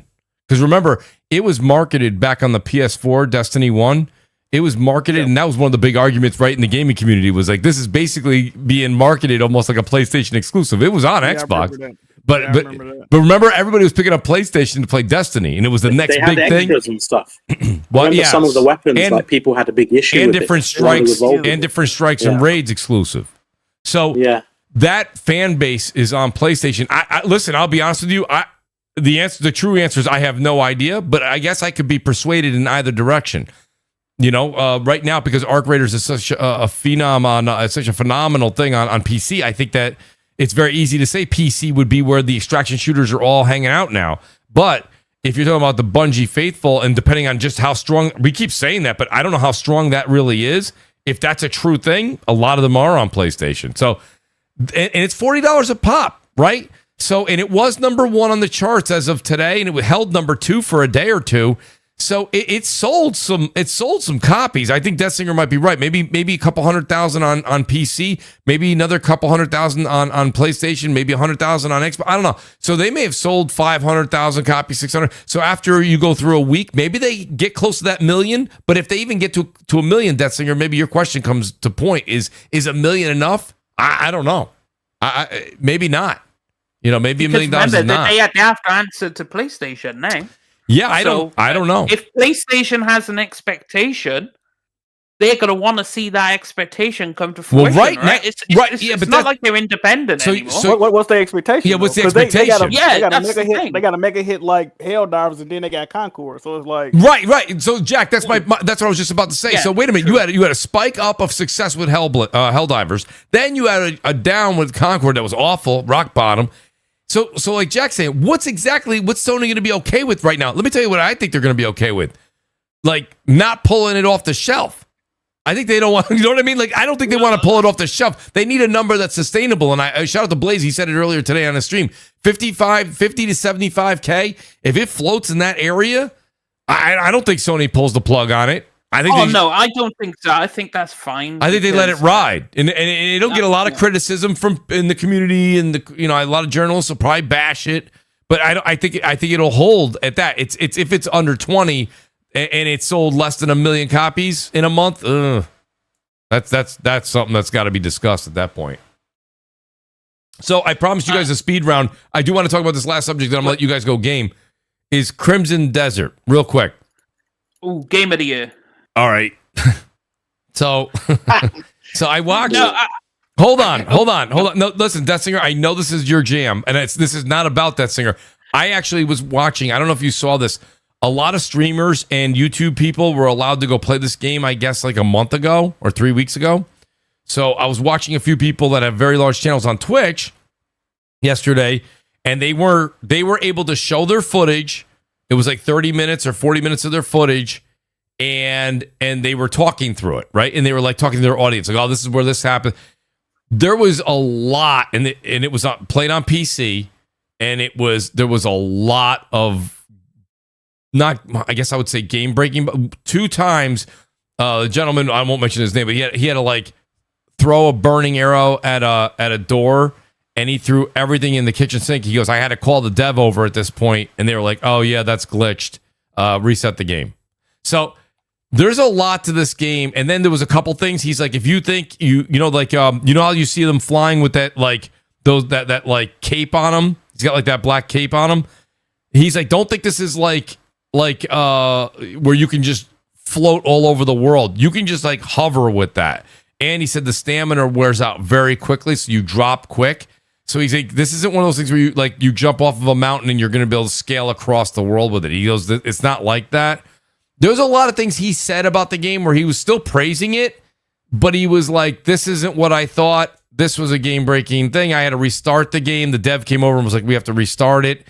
He's like, the world is so open. It's so big. He goes, I played whatever it was, a half an hour. He goes, I played like an hour of it. And he goes, it took like an hour. And this is a guy who games all the time nonstop in these types of games. And he's like, he wasn't like an Arc Raiders guy. And then he went over and played Crimson Desert. This is a guy who plays RPGs. And he was like, after an hour, I started to get what was going on and the concept. I'm just saying he was very nice, but it didn't sound very exciting.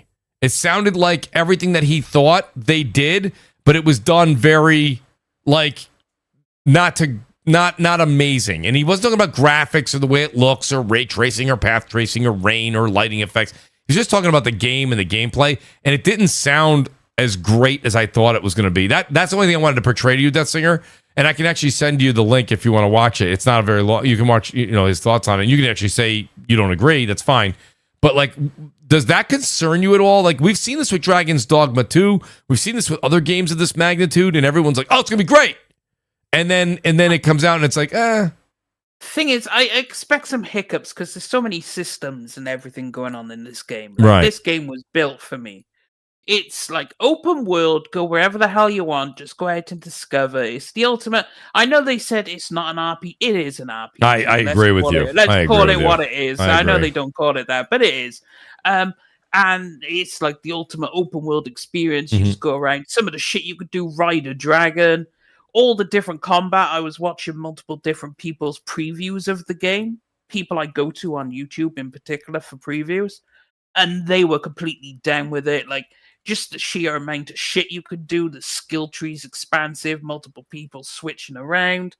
The combat looks fantastic. Like, it is just blowing my mind how expansive and how many mechanics this game has. Like, it's going to be really rewarding to learn the game.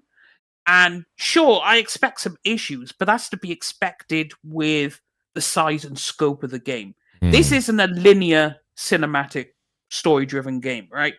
This is like beyond open world. This is like open world type of game. So, of course, shit's going to go wrong. But, I mean, I expect it to be... This game, it just looks absolutely phenomenal. It has mechs, it has dragons, it has everything you could think of just thrown into one world. And I'm here for it. I mean, they've shown so much of it. Jack, is this a game that's on your radar? I mean, it's probably 200 or 300 hours. That's not even platinum. That's yeah, you just sold me off for the game right there, man. I beat like 13, 14 games last year, man. I'm trying to improve that number. This don't sound like it'll help me out too much, brother. This going to like a time sink. Yeah, I kind of like what I'm seeing with the footage though, but yeah, I don't know if I can't. I'm with you. Yeah, I even said so. I'll listen. I'm only saying it because I've watched a lot more footage. They've released a lot, Jack, in the past like 2 weeks from the developer. And I will say this: if you like it, I'd say go out and check it out. I'm kind of with you right now, Jack. There's a couple of the multiplayer games that are going to consume my time. There's a couple single player games that are consume my time, and like I just personally, I don't know if I want to put. Like what Death Singer just said, like I know him. I know he's going to love it. He means every word he just said where he wants to get lost in the world.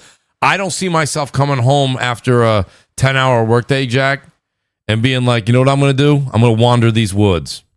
Yeah, man. I'm gonna wander these woods until I find that sword and shield, and save That map that. is huge. That's all I saw. That map is huge. The thing is, though, Mooch, you might wander those woods and have your ass handed to you on a platter. You're not wrong. You're not so wrong. The thing is, that's the exciting thing of what I like about RPGs and whatnot is you don't know what's out there.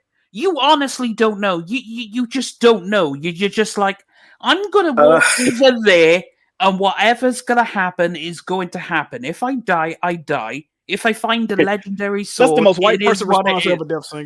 I'm gonna go in the woods. I don't know what's in there. Like, come on, bro. What are you doing? I don't know what's going on, bro. I'm gonna do it anyway for this. The thing is, though, it's like I wouldn't do it in real life, but I'd do it in the game. But the thing is games like this reward exploration. Like, you need to explore to have a full scope of the game. If you just stick linearly to the quest, you're not experiencing everything it has to offer. I'll be honest. So I do think it looks incredible, and I really want to be hyped for it because the stuff I've seen from it actually looks incredible to me. But I'm just so worried that there's not going to be enough really engaging and interesting things to occupy this world. And I get it will have a lot of content. I heard the developers talk like, we're going to give you loads of stuff throughout the world to like keep you interested, but the stuff I'm seeing that they're throwing in the world is quite repetitive looking. Yeah. And I don't want like, 50 million fucking bandit camps or shit like that. Like, when I say interesting things, I mean like, like really engaging storylines with you characters and emotional plot points or something that where the stakes are really high, like a bloody baron, or like in God of War where you free the big whale, or you have an entire island dragons or whatever. Like, those are really compelling side activities that almost feel like main missions from other games. Even like in a Red Dead 2 where like some lady will drug you and strip you naked in the cabin, or you'll find like a Ku Klux Klan, fucking thing, and you'll set them all on fire or whatever. Like, those are they're just random stuff you come across, but they're so, they're so well done. And I'm not necessarily seeing that level of, finesse from the side content in this game. And because the vastness, it's so big, you can literally go anywhere. I just wonder if it's biting off more than it can chew, and it's going to be a case of less would have been more. Obviously, I don't know if they pull it off, amazing, but I'm a little bit skeptical. And also, I'm just going to say the main selling point for me, I get to ride a motherfucking dragon. Who doesn't want to ride a dragon? Yeah, Come on, like, who the fuck doesn't? Like, honestly, anyone in the chat, you tell me you don't want to ride a dragon. I want to. You don't want. Do you know what I hope we get to do? How long is that going to be fun for, though?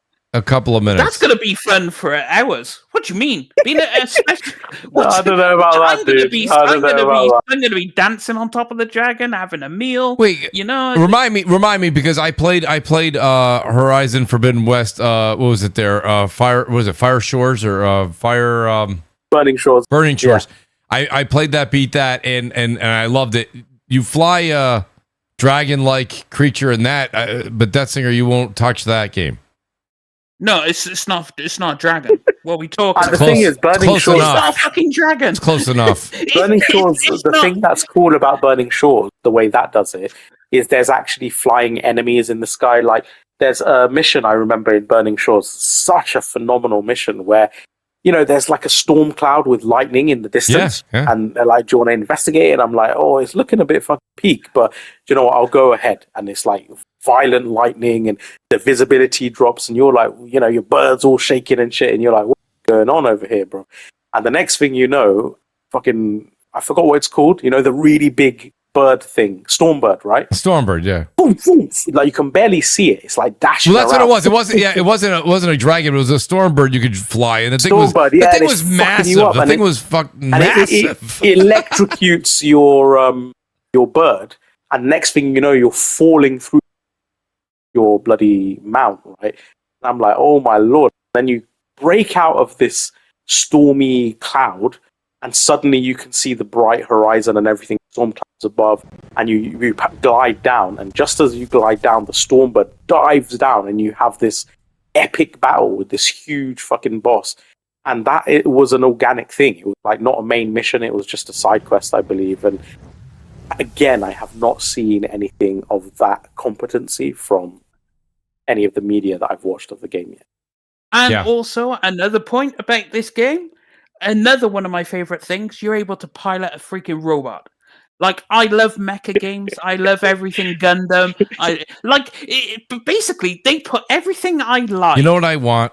Honestly, from everything I like, from mecha and Gundam to Dragon's Fantasy to open world RPG. No, it's just like dude, they took all the aspects of shit I like. It's all in one game.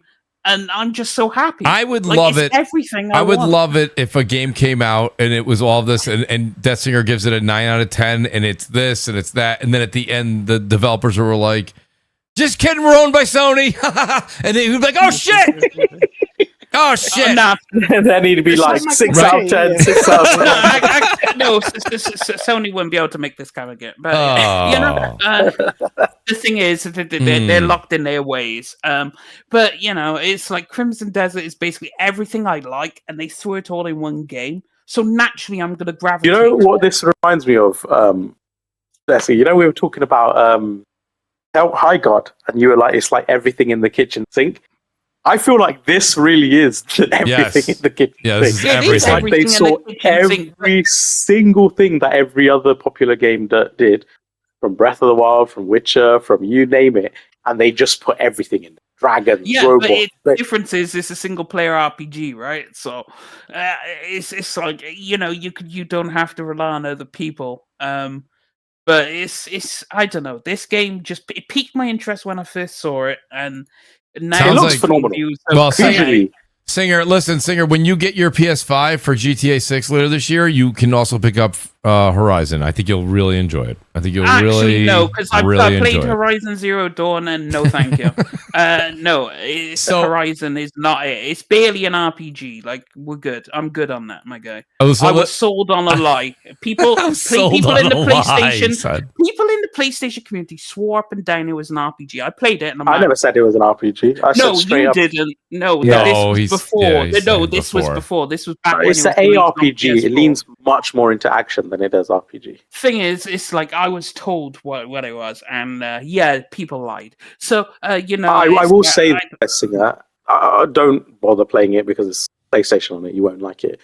But I will say, Horizon Forbidden West, specifically, is a lot deeper than it is Zero Dawn. Zero Dawn is much more stripped down compared to Forbidden West. I have a couple of super chats here, and Desinger, let me go through these super chats because I think some of them are going to spark a little bit of conversation. I'm going to let you guys get to some gaming tonight. Shout out to D487. He says, looking forward to seeing you Sunday morning with Noof. Yes, I'm looking forward to hanging out with the great Noof Nukem. Haven't hung out with Noof in a while. Shout out to D. I appreciate the super chat. Gaming Ledger's back. He says, what is the identity of Xbox if their narrative ports for Helix are PC ports? Why would the community treat it any different than an Asus pre-built? That's the question of the ages, Ledger, is how much is this Helix going to be a lot like the Asus handhelds here? Are they going to separate it enough to where it feels like an Xbox, or where it's going to still feel like that Asus? I think it's going to be a little better than that, but it needs to be a lot better than that.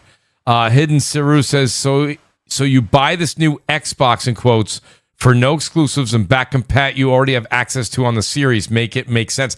That's the whole thing, Hidden. I said that earlier. I said if you have a Series X right now, especially a Series X, a Series S as well, but a Series X, they're gonna support that for probably a good 4 or 5 years after Helix comes out. So you've got your back compat for a while till you find another solution without paying $1,500. Bespoke says Xbox may announce that they are removing the online paywall and eliminating the Game Pass core $10 a month tier for good. But they sure as F aren't dropping the price of Ultimate by $10 to reflect that. The thing is, how does the finance of this work out? Because we already know Xbox wants higher margins, right? They want to take it from kind of like single digits, maybe, double digits, low to 30%, right? That's what we've heard, yes. Yeah, and it's like, and we kind of there's evidence that is transpiring, because immediately after that report, they raised the price of Game Pass aggressively. They were even going to try $80 games, Remember, Outer Worlds 2 was $80. So Mhm. you do get the implication that there's some meat on the to that rumor, because we literally started seeing changes, and even the Series X, prices went up, Series S prices went up much more significantly than other platforms, right? Like the Series X, even digital 2 terabyte edition, the Galaxy edition or whatever, is more expensive than a Pro right now. So yeah, I just don't know how all of this ties into, we're okay with losing our 30% margin and people buying games on Steam, and we're going to give you free online, and we're going to do this. It doesn't, the math isn't mathing. Yeah, it I really. don't know what's going on. No, go ahead. Was going to say before that super chat, well, the super chats Mhm. was, it's not that I addressed this on Twitter as well. It's like people. I think you are either brainwashed or you have terrible comprehension. Because believe it or not, you are not obligated to like the kind of games PlayStation makes if they are not your jam. There is no obligation. It doesn't mean you don't like great games either. So you've either brainwashed yourself into thinking that only PlayStation games matter, Mhm. or you're not a gamer if you don't play them. But there's thousands of games people haven't played, But so that makes you not. do you know a what is gamer. weird about that though, Gessinger? When this isn't aimed at say it like they don't like PlayStation games, but the thing is, like, what the hell is a PlayStation game? Returnal doesn't play like bloody Astrobot. Astrobot doesn't play like GT7. I then followed address that. Pokemon Fighting Souls doesn't play like bloody Last of Us 2, and Last of Us 2 doesn't play like God of War. So No, when but people, it's the genre, right? Because I so I summed just up my decide 7 different genres. Yeah, but I don't play those genres. I summed You don't up. play 7 different genres. You don't play platformers. I play 7 different genres, but if I had to describe taste in 4, I put this tweet out as well. If I had to describe my taste in 4 games, right? AoE 2, Age of Empires 2, Trails Beyond the Horizon, Mugenics, and Baldur's Gate 3.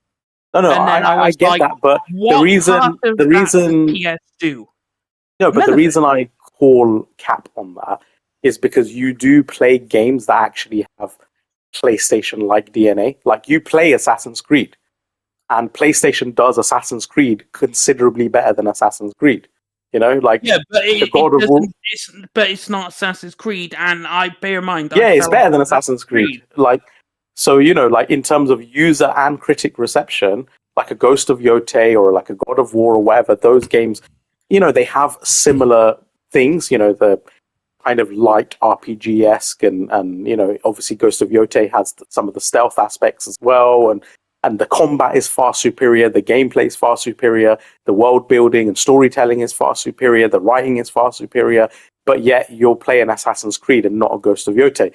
So that's why when I hear that, I'm like, again, the math isn't mathing, because you do actually play those genres. You just don't play them when they've got PlayStation assigned to them.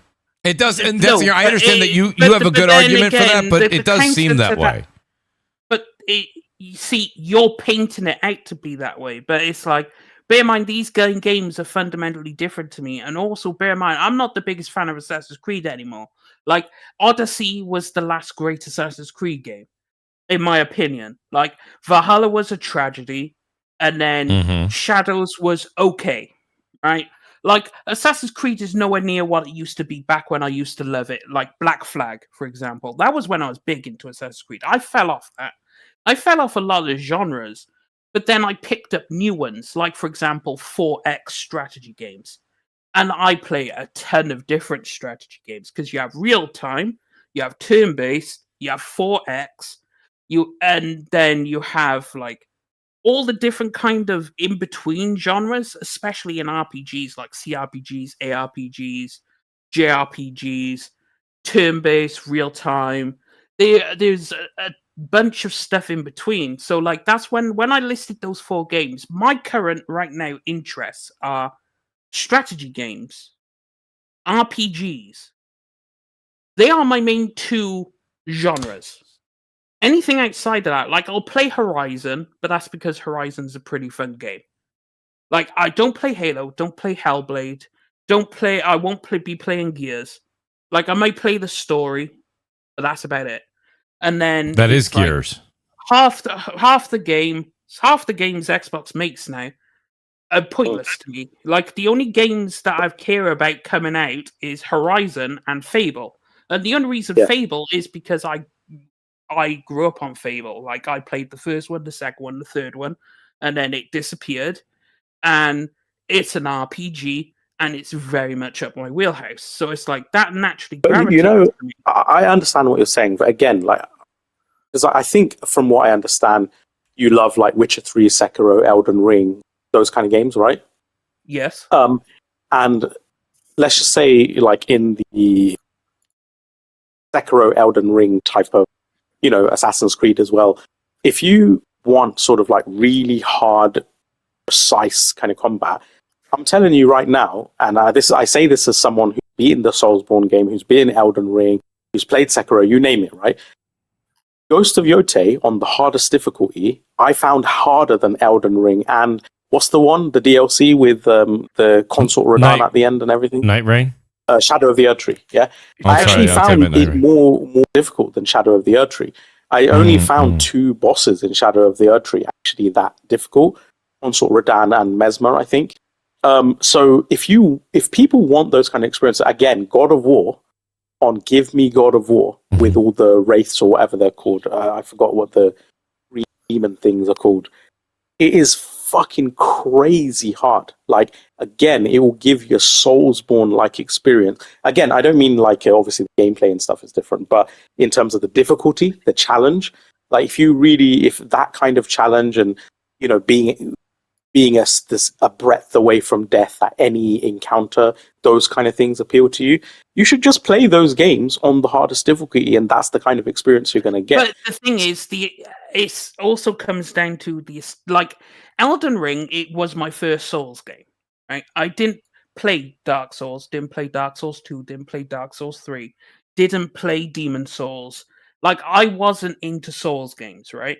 The only reason Elden Ring intrigued me is mainly because of the aesthetic. It was this dark fantasy / high fantasy setting. It rang all my bells and whistles, and that's what got me to play it. Like, I typically don't play From Software games. Like, this was my first Souls game. So, of course, this is what I'm going to gravitate to. But then it's like, yeah, you could say, well, Ghost of Yotei is like this, but it's not what I'm into. So hold on a second. So it is not that. Death Singer and Nib, this is the part of the show where Nib goes into this is your life, Death Singer. So we're gonna go ahead and we do this weekly. So I have to cut them off, or we'll literally be here till 7 a.m. Let me just go back to the super chats real quick here. Shout out to Ledger. He's back. He says Bungie has had a high average revenue per user on the games historically. It depends on PlayStation's expectations, but maybe 150K is fine.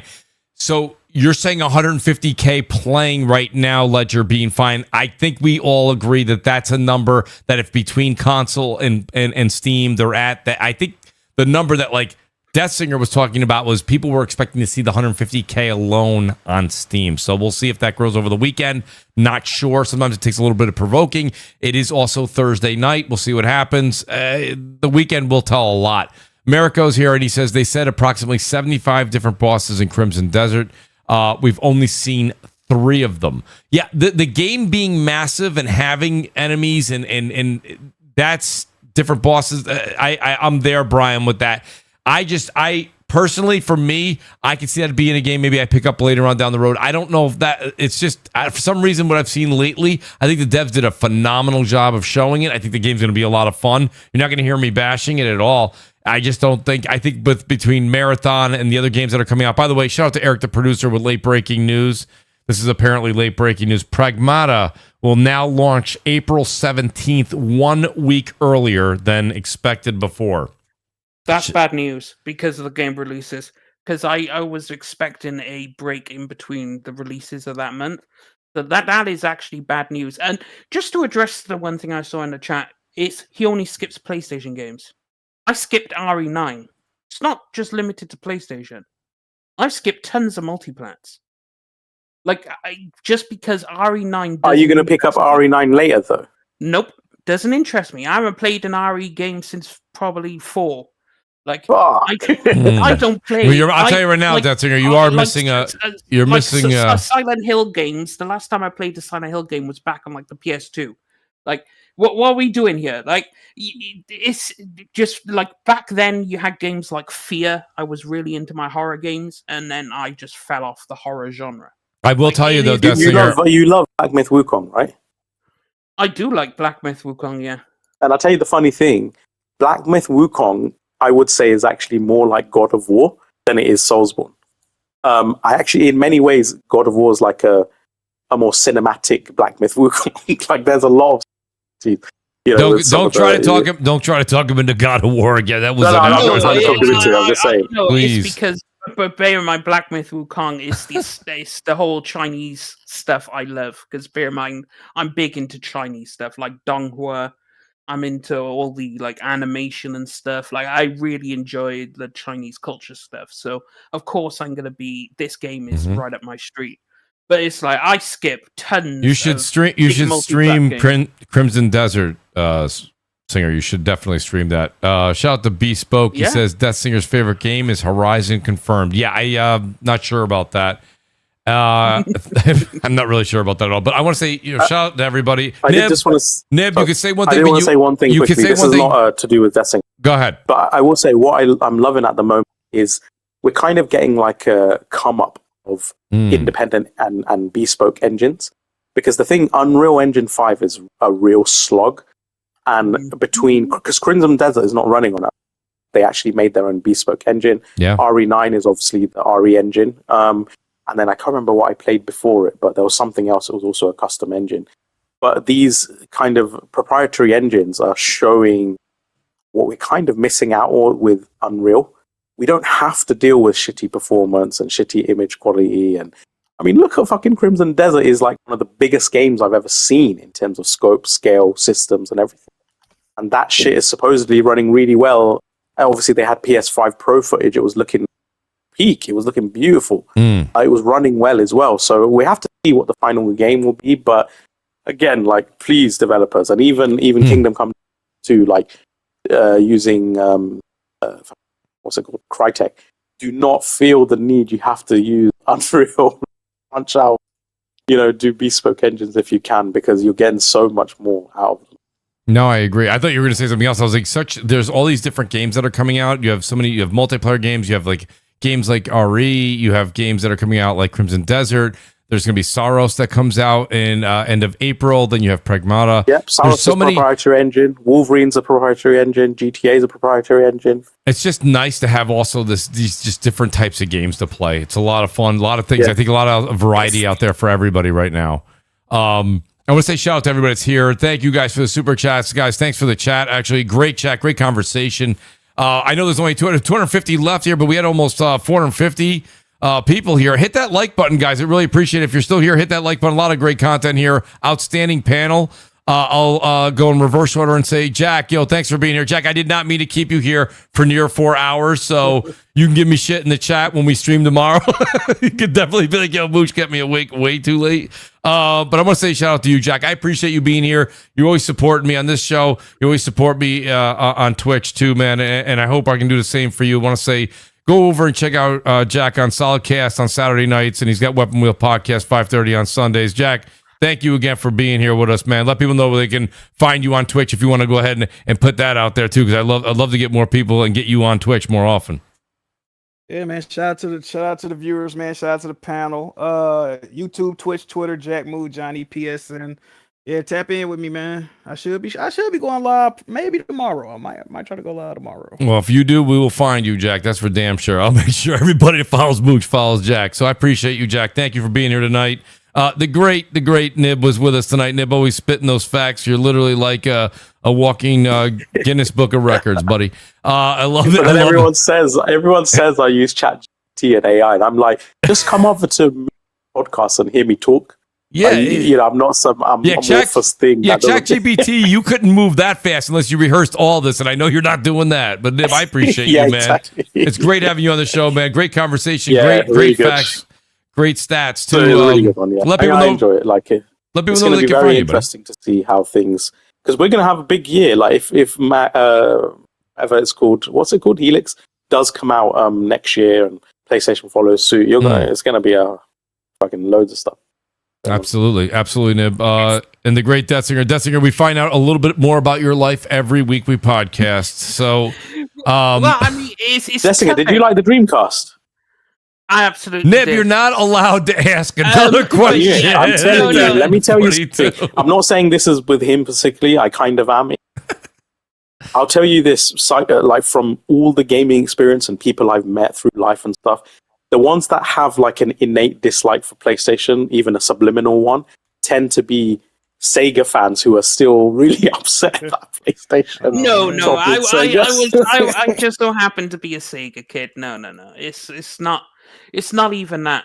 And I was just looking like how screwed I actually am and how good this year is for gaming. And also to further reiterate my point, so I just wanted to say what I'm playing, because this is a gaming podcast, so you can find me playing these particular games because it just reinforces the point. It's like for January, I had Trails Beyond the Horizon, I had Arknights Enfield and Code Vein 2. Then for February, I had Dragon Quest VII Remake, Tales of Berseria Remastered, Mugenics, East 10, and Neo 3. Wait, hold on a minute. Isn't Dragon Age like a really long game? Yes. And so how many hours are you playing? I put about some of these games are still in the backlog because I just finished Tales of Berseria Remastered, and Dragon Quest VII took me like 80 hours, I'd say. How many hours would you say you play a year? A lot. Just on not a lot of games. So I play a lot of hours, but the total number of games is lower. But anyway, let's not make that. But that's for Feb. And then for March, I got Greedfall, Celeste 2, and Crimson Desert. And then in April, I got Pragmata and stuff. I'm just completely screwed because I do this to myself because I love RPGs. 90% of those games I just told you about are all RPGs, right?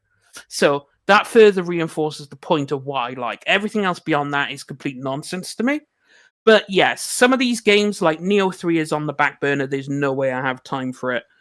So I'll have to play that when there's like a dead part of the year. And I have a feeling I'm going to have to throw Greedfall on the back burner because there's just no time. So yeah, it's a great year for gaming if you don't limit yourself or if you just play back-to-back RPGs. I Mooch, have you beaten Neo 3 yet? I have not beaten Neo 3 yet, and I got news for you. I hate to say this, do not let it go in my backlog, but I'm going to get the Platinum in RE9, and then I'll go back to Neo 3. Because I don't have another single player except for the multiplayers I'm playing until we get to April, so I'm good for a minute. I'm good. I'll have the Platinum what's the next big single player game? For me, the one I'm looking forward the most is Soros, but I probably You're not getting Crimson. No, I'm going to pass on Crimson Desert, I think. Because like I said, I know, and this is going to be this is going to make some of you guys' ears bleed, but between Marathon and jumping into the new Warzone with the, what do they have there? Black Ops, they're calling it Black Ops Royale. I'm going to be trying that out a lot. And then I want to get the Plat in RE9, and then I want to beat Neo 3. So there's no way that's my March. I just listed March for you. So I have to be realistic. Yeah. Am I going to go play a game that's 250 hours right now and wandering around? Probably not. What do you think of RE9 so far? It's phenomenal. I think Blaze was asking me this. I gave it. I'm not done with it yet, but I'm close. I gave it a 9. This game's phenomenal. I enjoy it. I think I might be on a 9.5, honestly. I said this. It's the best of RE4, RE7, and RE8 for me. Yeah. It took the best out of those three. Let's not make it even lower. I think RE4 is still ahead, just because I find the bosses and the characters and stuff still more memorable, and the set pieces still more memorable. But obviously, I haven't beaten RE fucking Requiem yet, so I couldn't say for sure.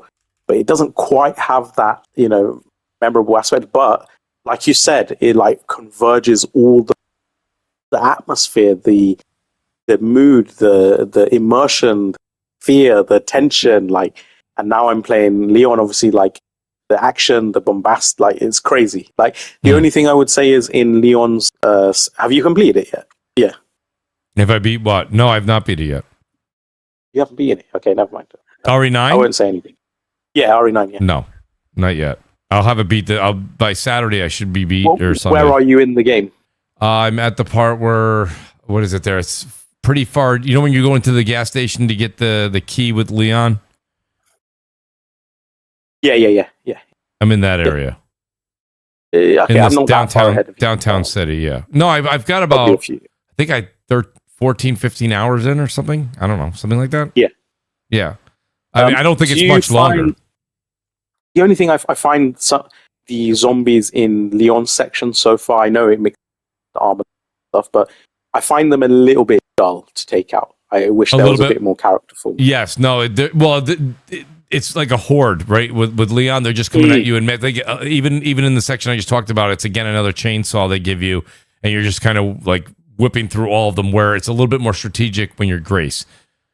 You know what I mean?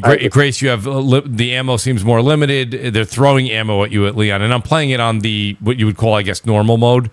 Next, because I said I want to get the platinum, so I have to play it on the classic mode next, which is where you have limited ink ribbons for saving, and I'm sure they're going to make it where there's a little bit less ammo. So I haven't played that. I'll play it on the hard difficulty in quotes. I don't think it's hard. I think it's more limiting. That's all. Yeah. Right. But yeah, I'm finding the puzzles to be interesting. It's fun. I enjoy it. Like I said, I think it's the best of those three. RE4, naturally, you're seeing the action. It's a lot of that. I like what they did there. I love the map, the way that they brought the maps back, the way that they had them in 7, and then some of the caricatures and the actual art, like when they zoom in on things, and the way that they did certain things in Village with the camera angles, they brought that into here too. I really think they really did a great job on those three and combined them. I know a couple of people said RE6 too, but that I think 4, 7, and 8 is where the focus was, because I think that's where they saw the audience was right now. Yeah, some people said RE2 remake as well, which I mean, of course, you know, it's using that engine right now. I mean, if it keeps up, I think it will be possibly my second favorite Resident Evil game. Yeah, I mean, it could very easily even be. I still like 7 best, but I'm weird, so that's fine. That's fine. So you like the horror? You like the horror? Absolutely, absolutely. But I gotta say, the action is a welcome change. Because that's why, you know, I agree. Like, you know, the tension and the fear. Because I was expecting, based on the marketing, it's going to be more of like a 50-50. And it is. I know the second half of the game is Leon, but I thought it was going to be 50-50 throughout. Mm-hmm. And I got to say, it was way more scary than I expected.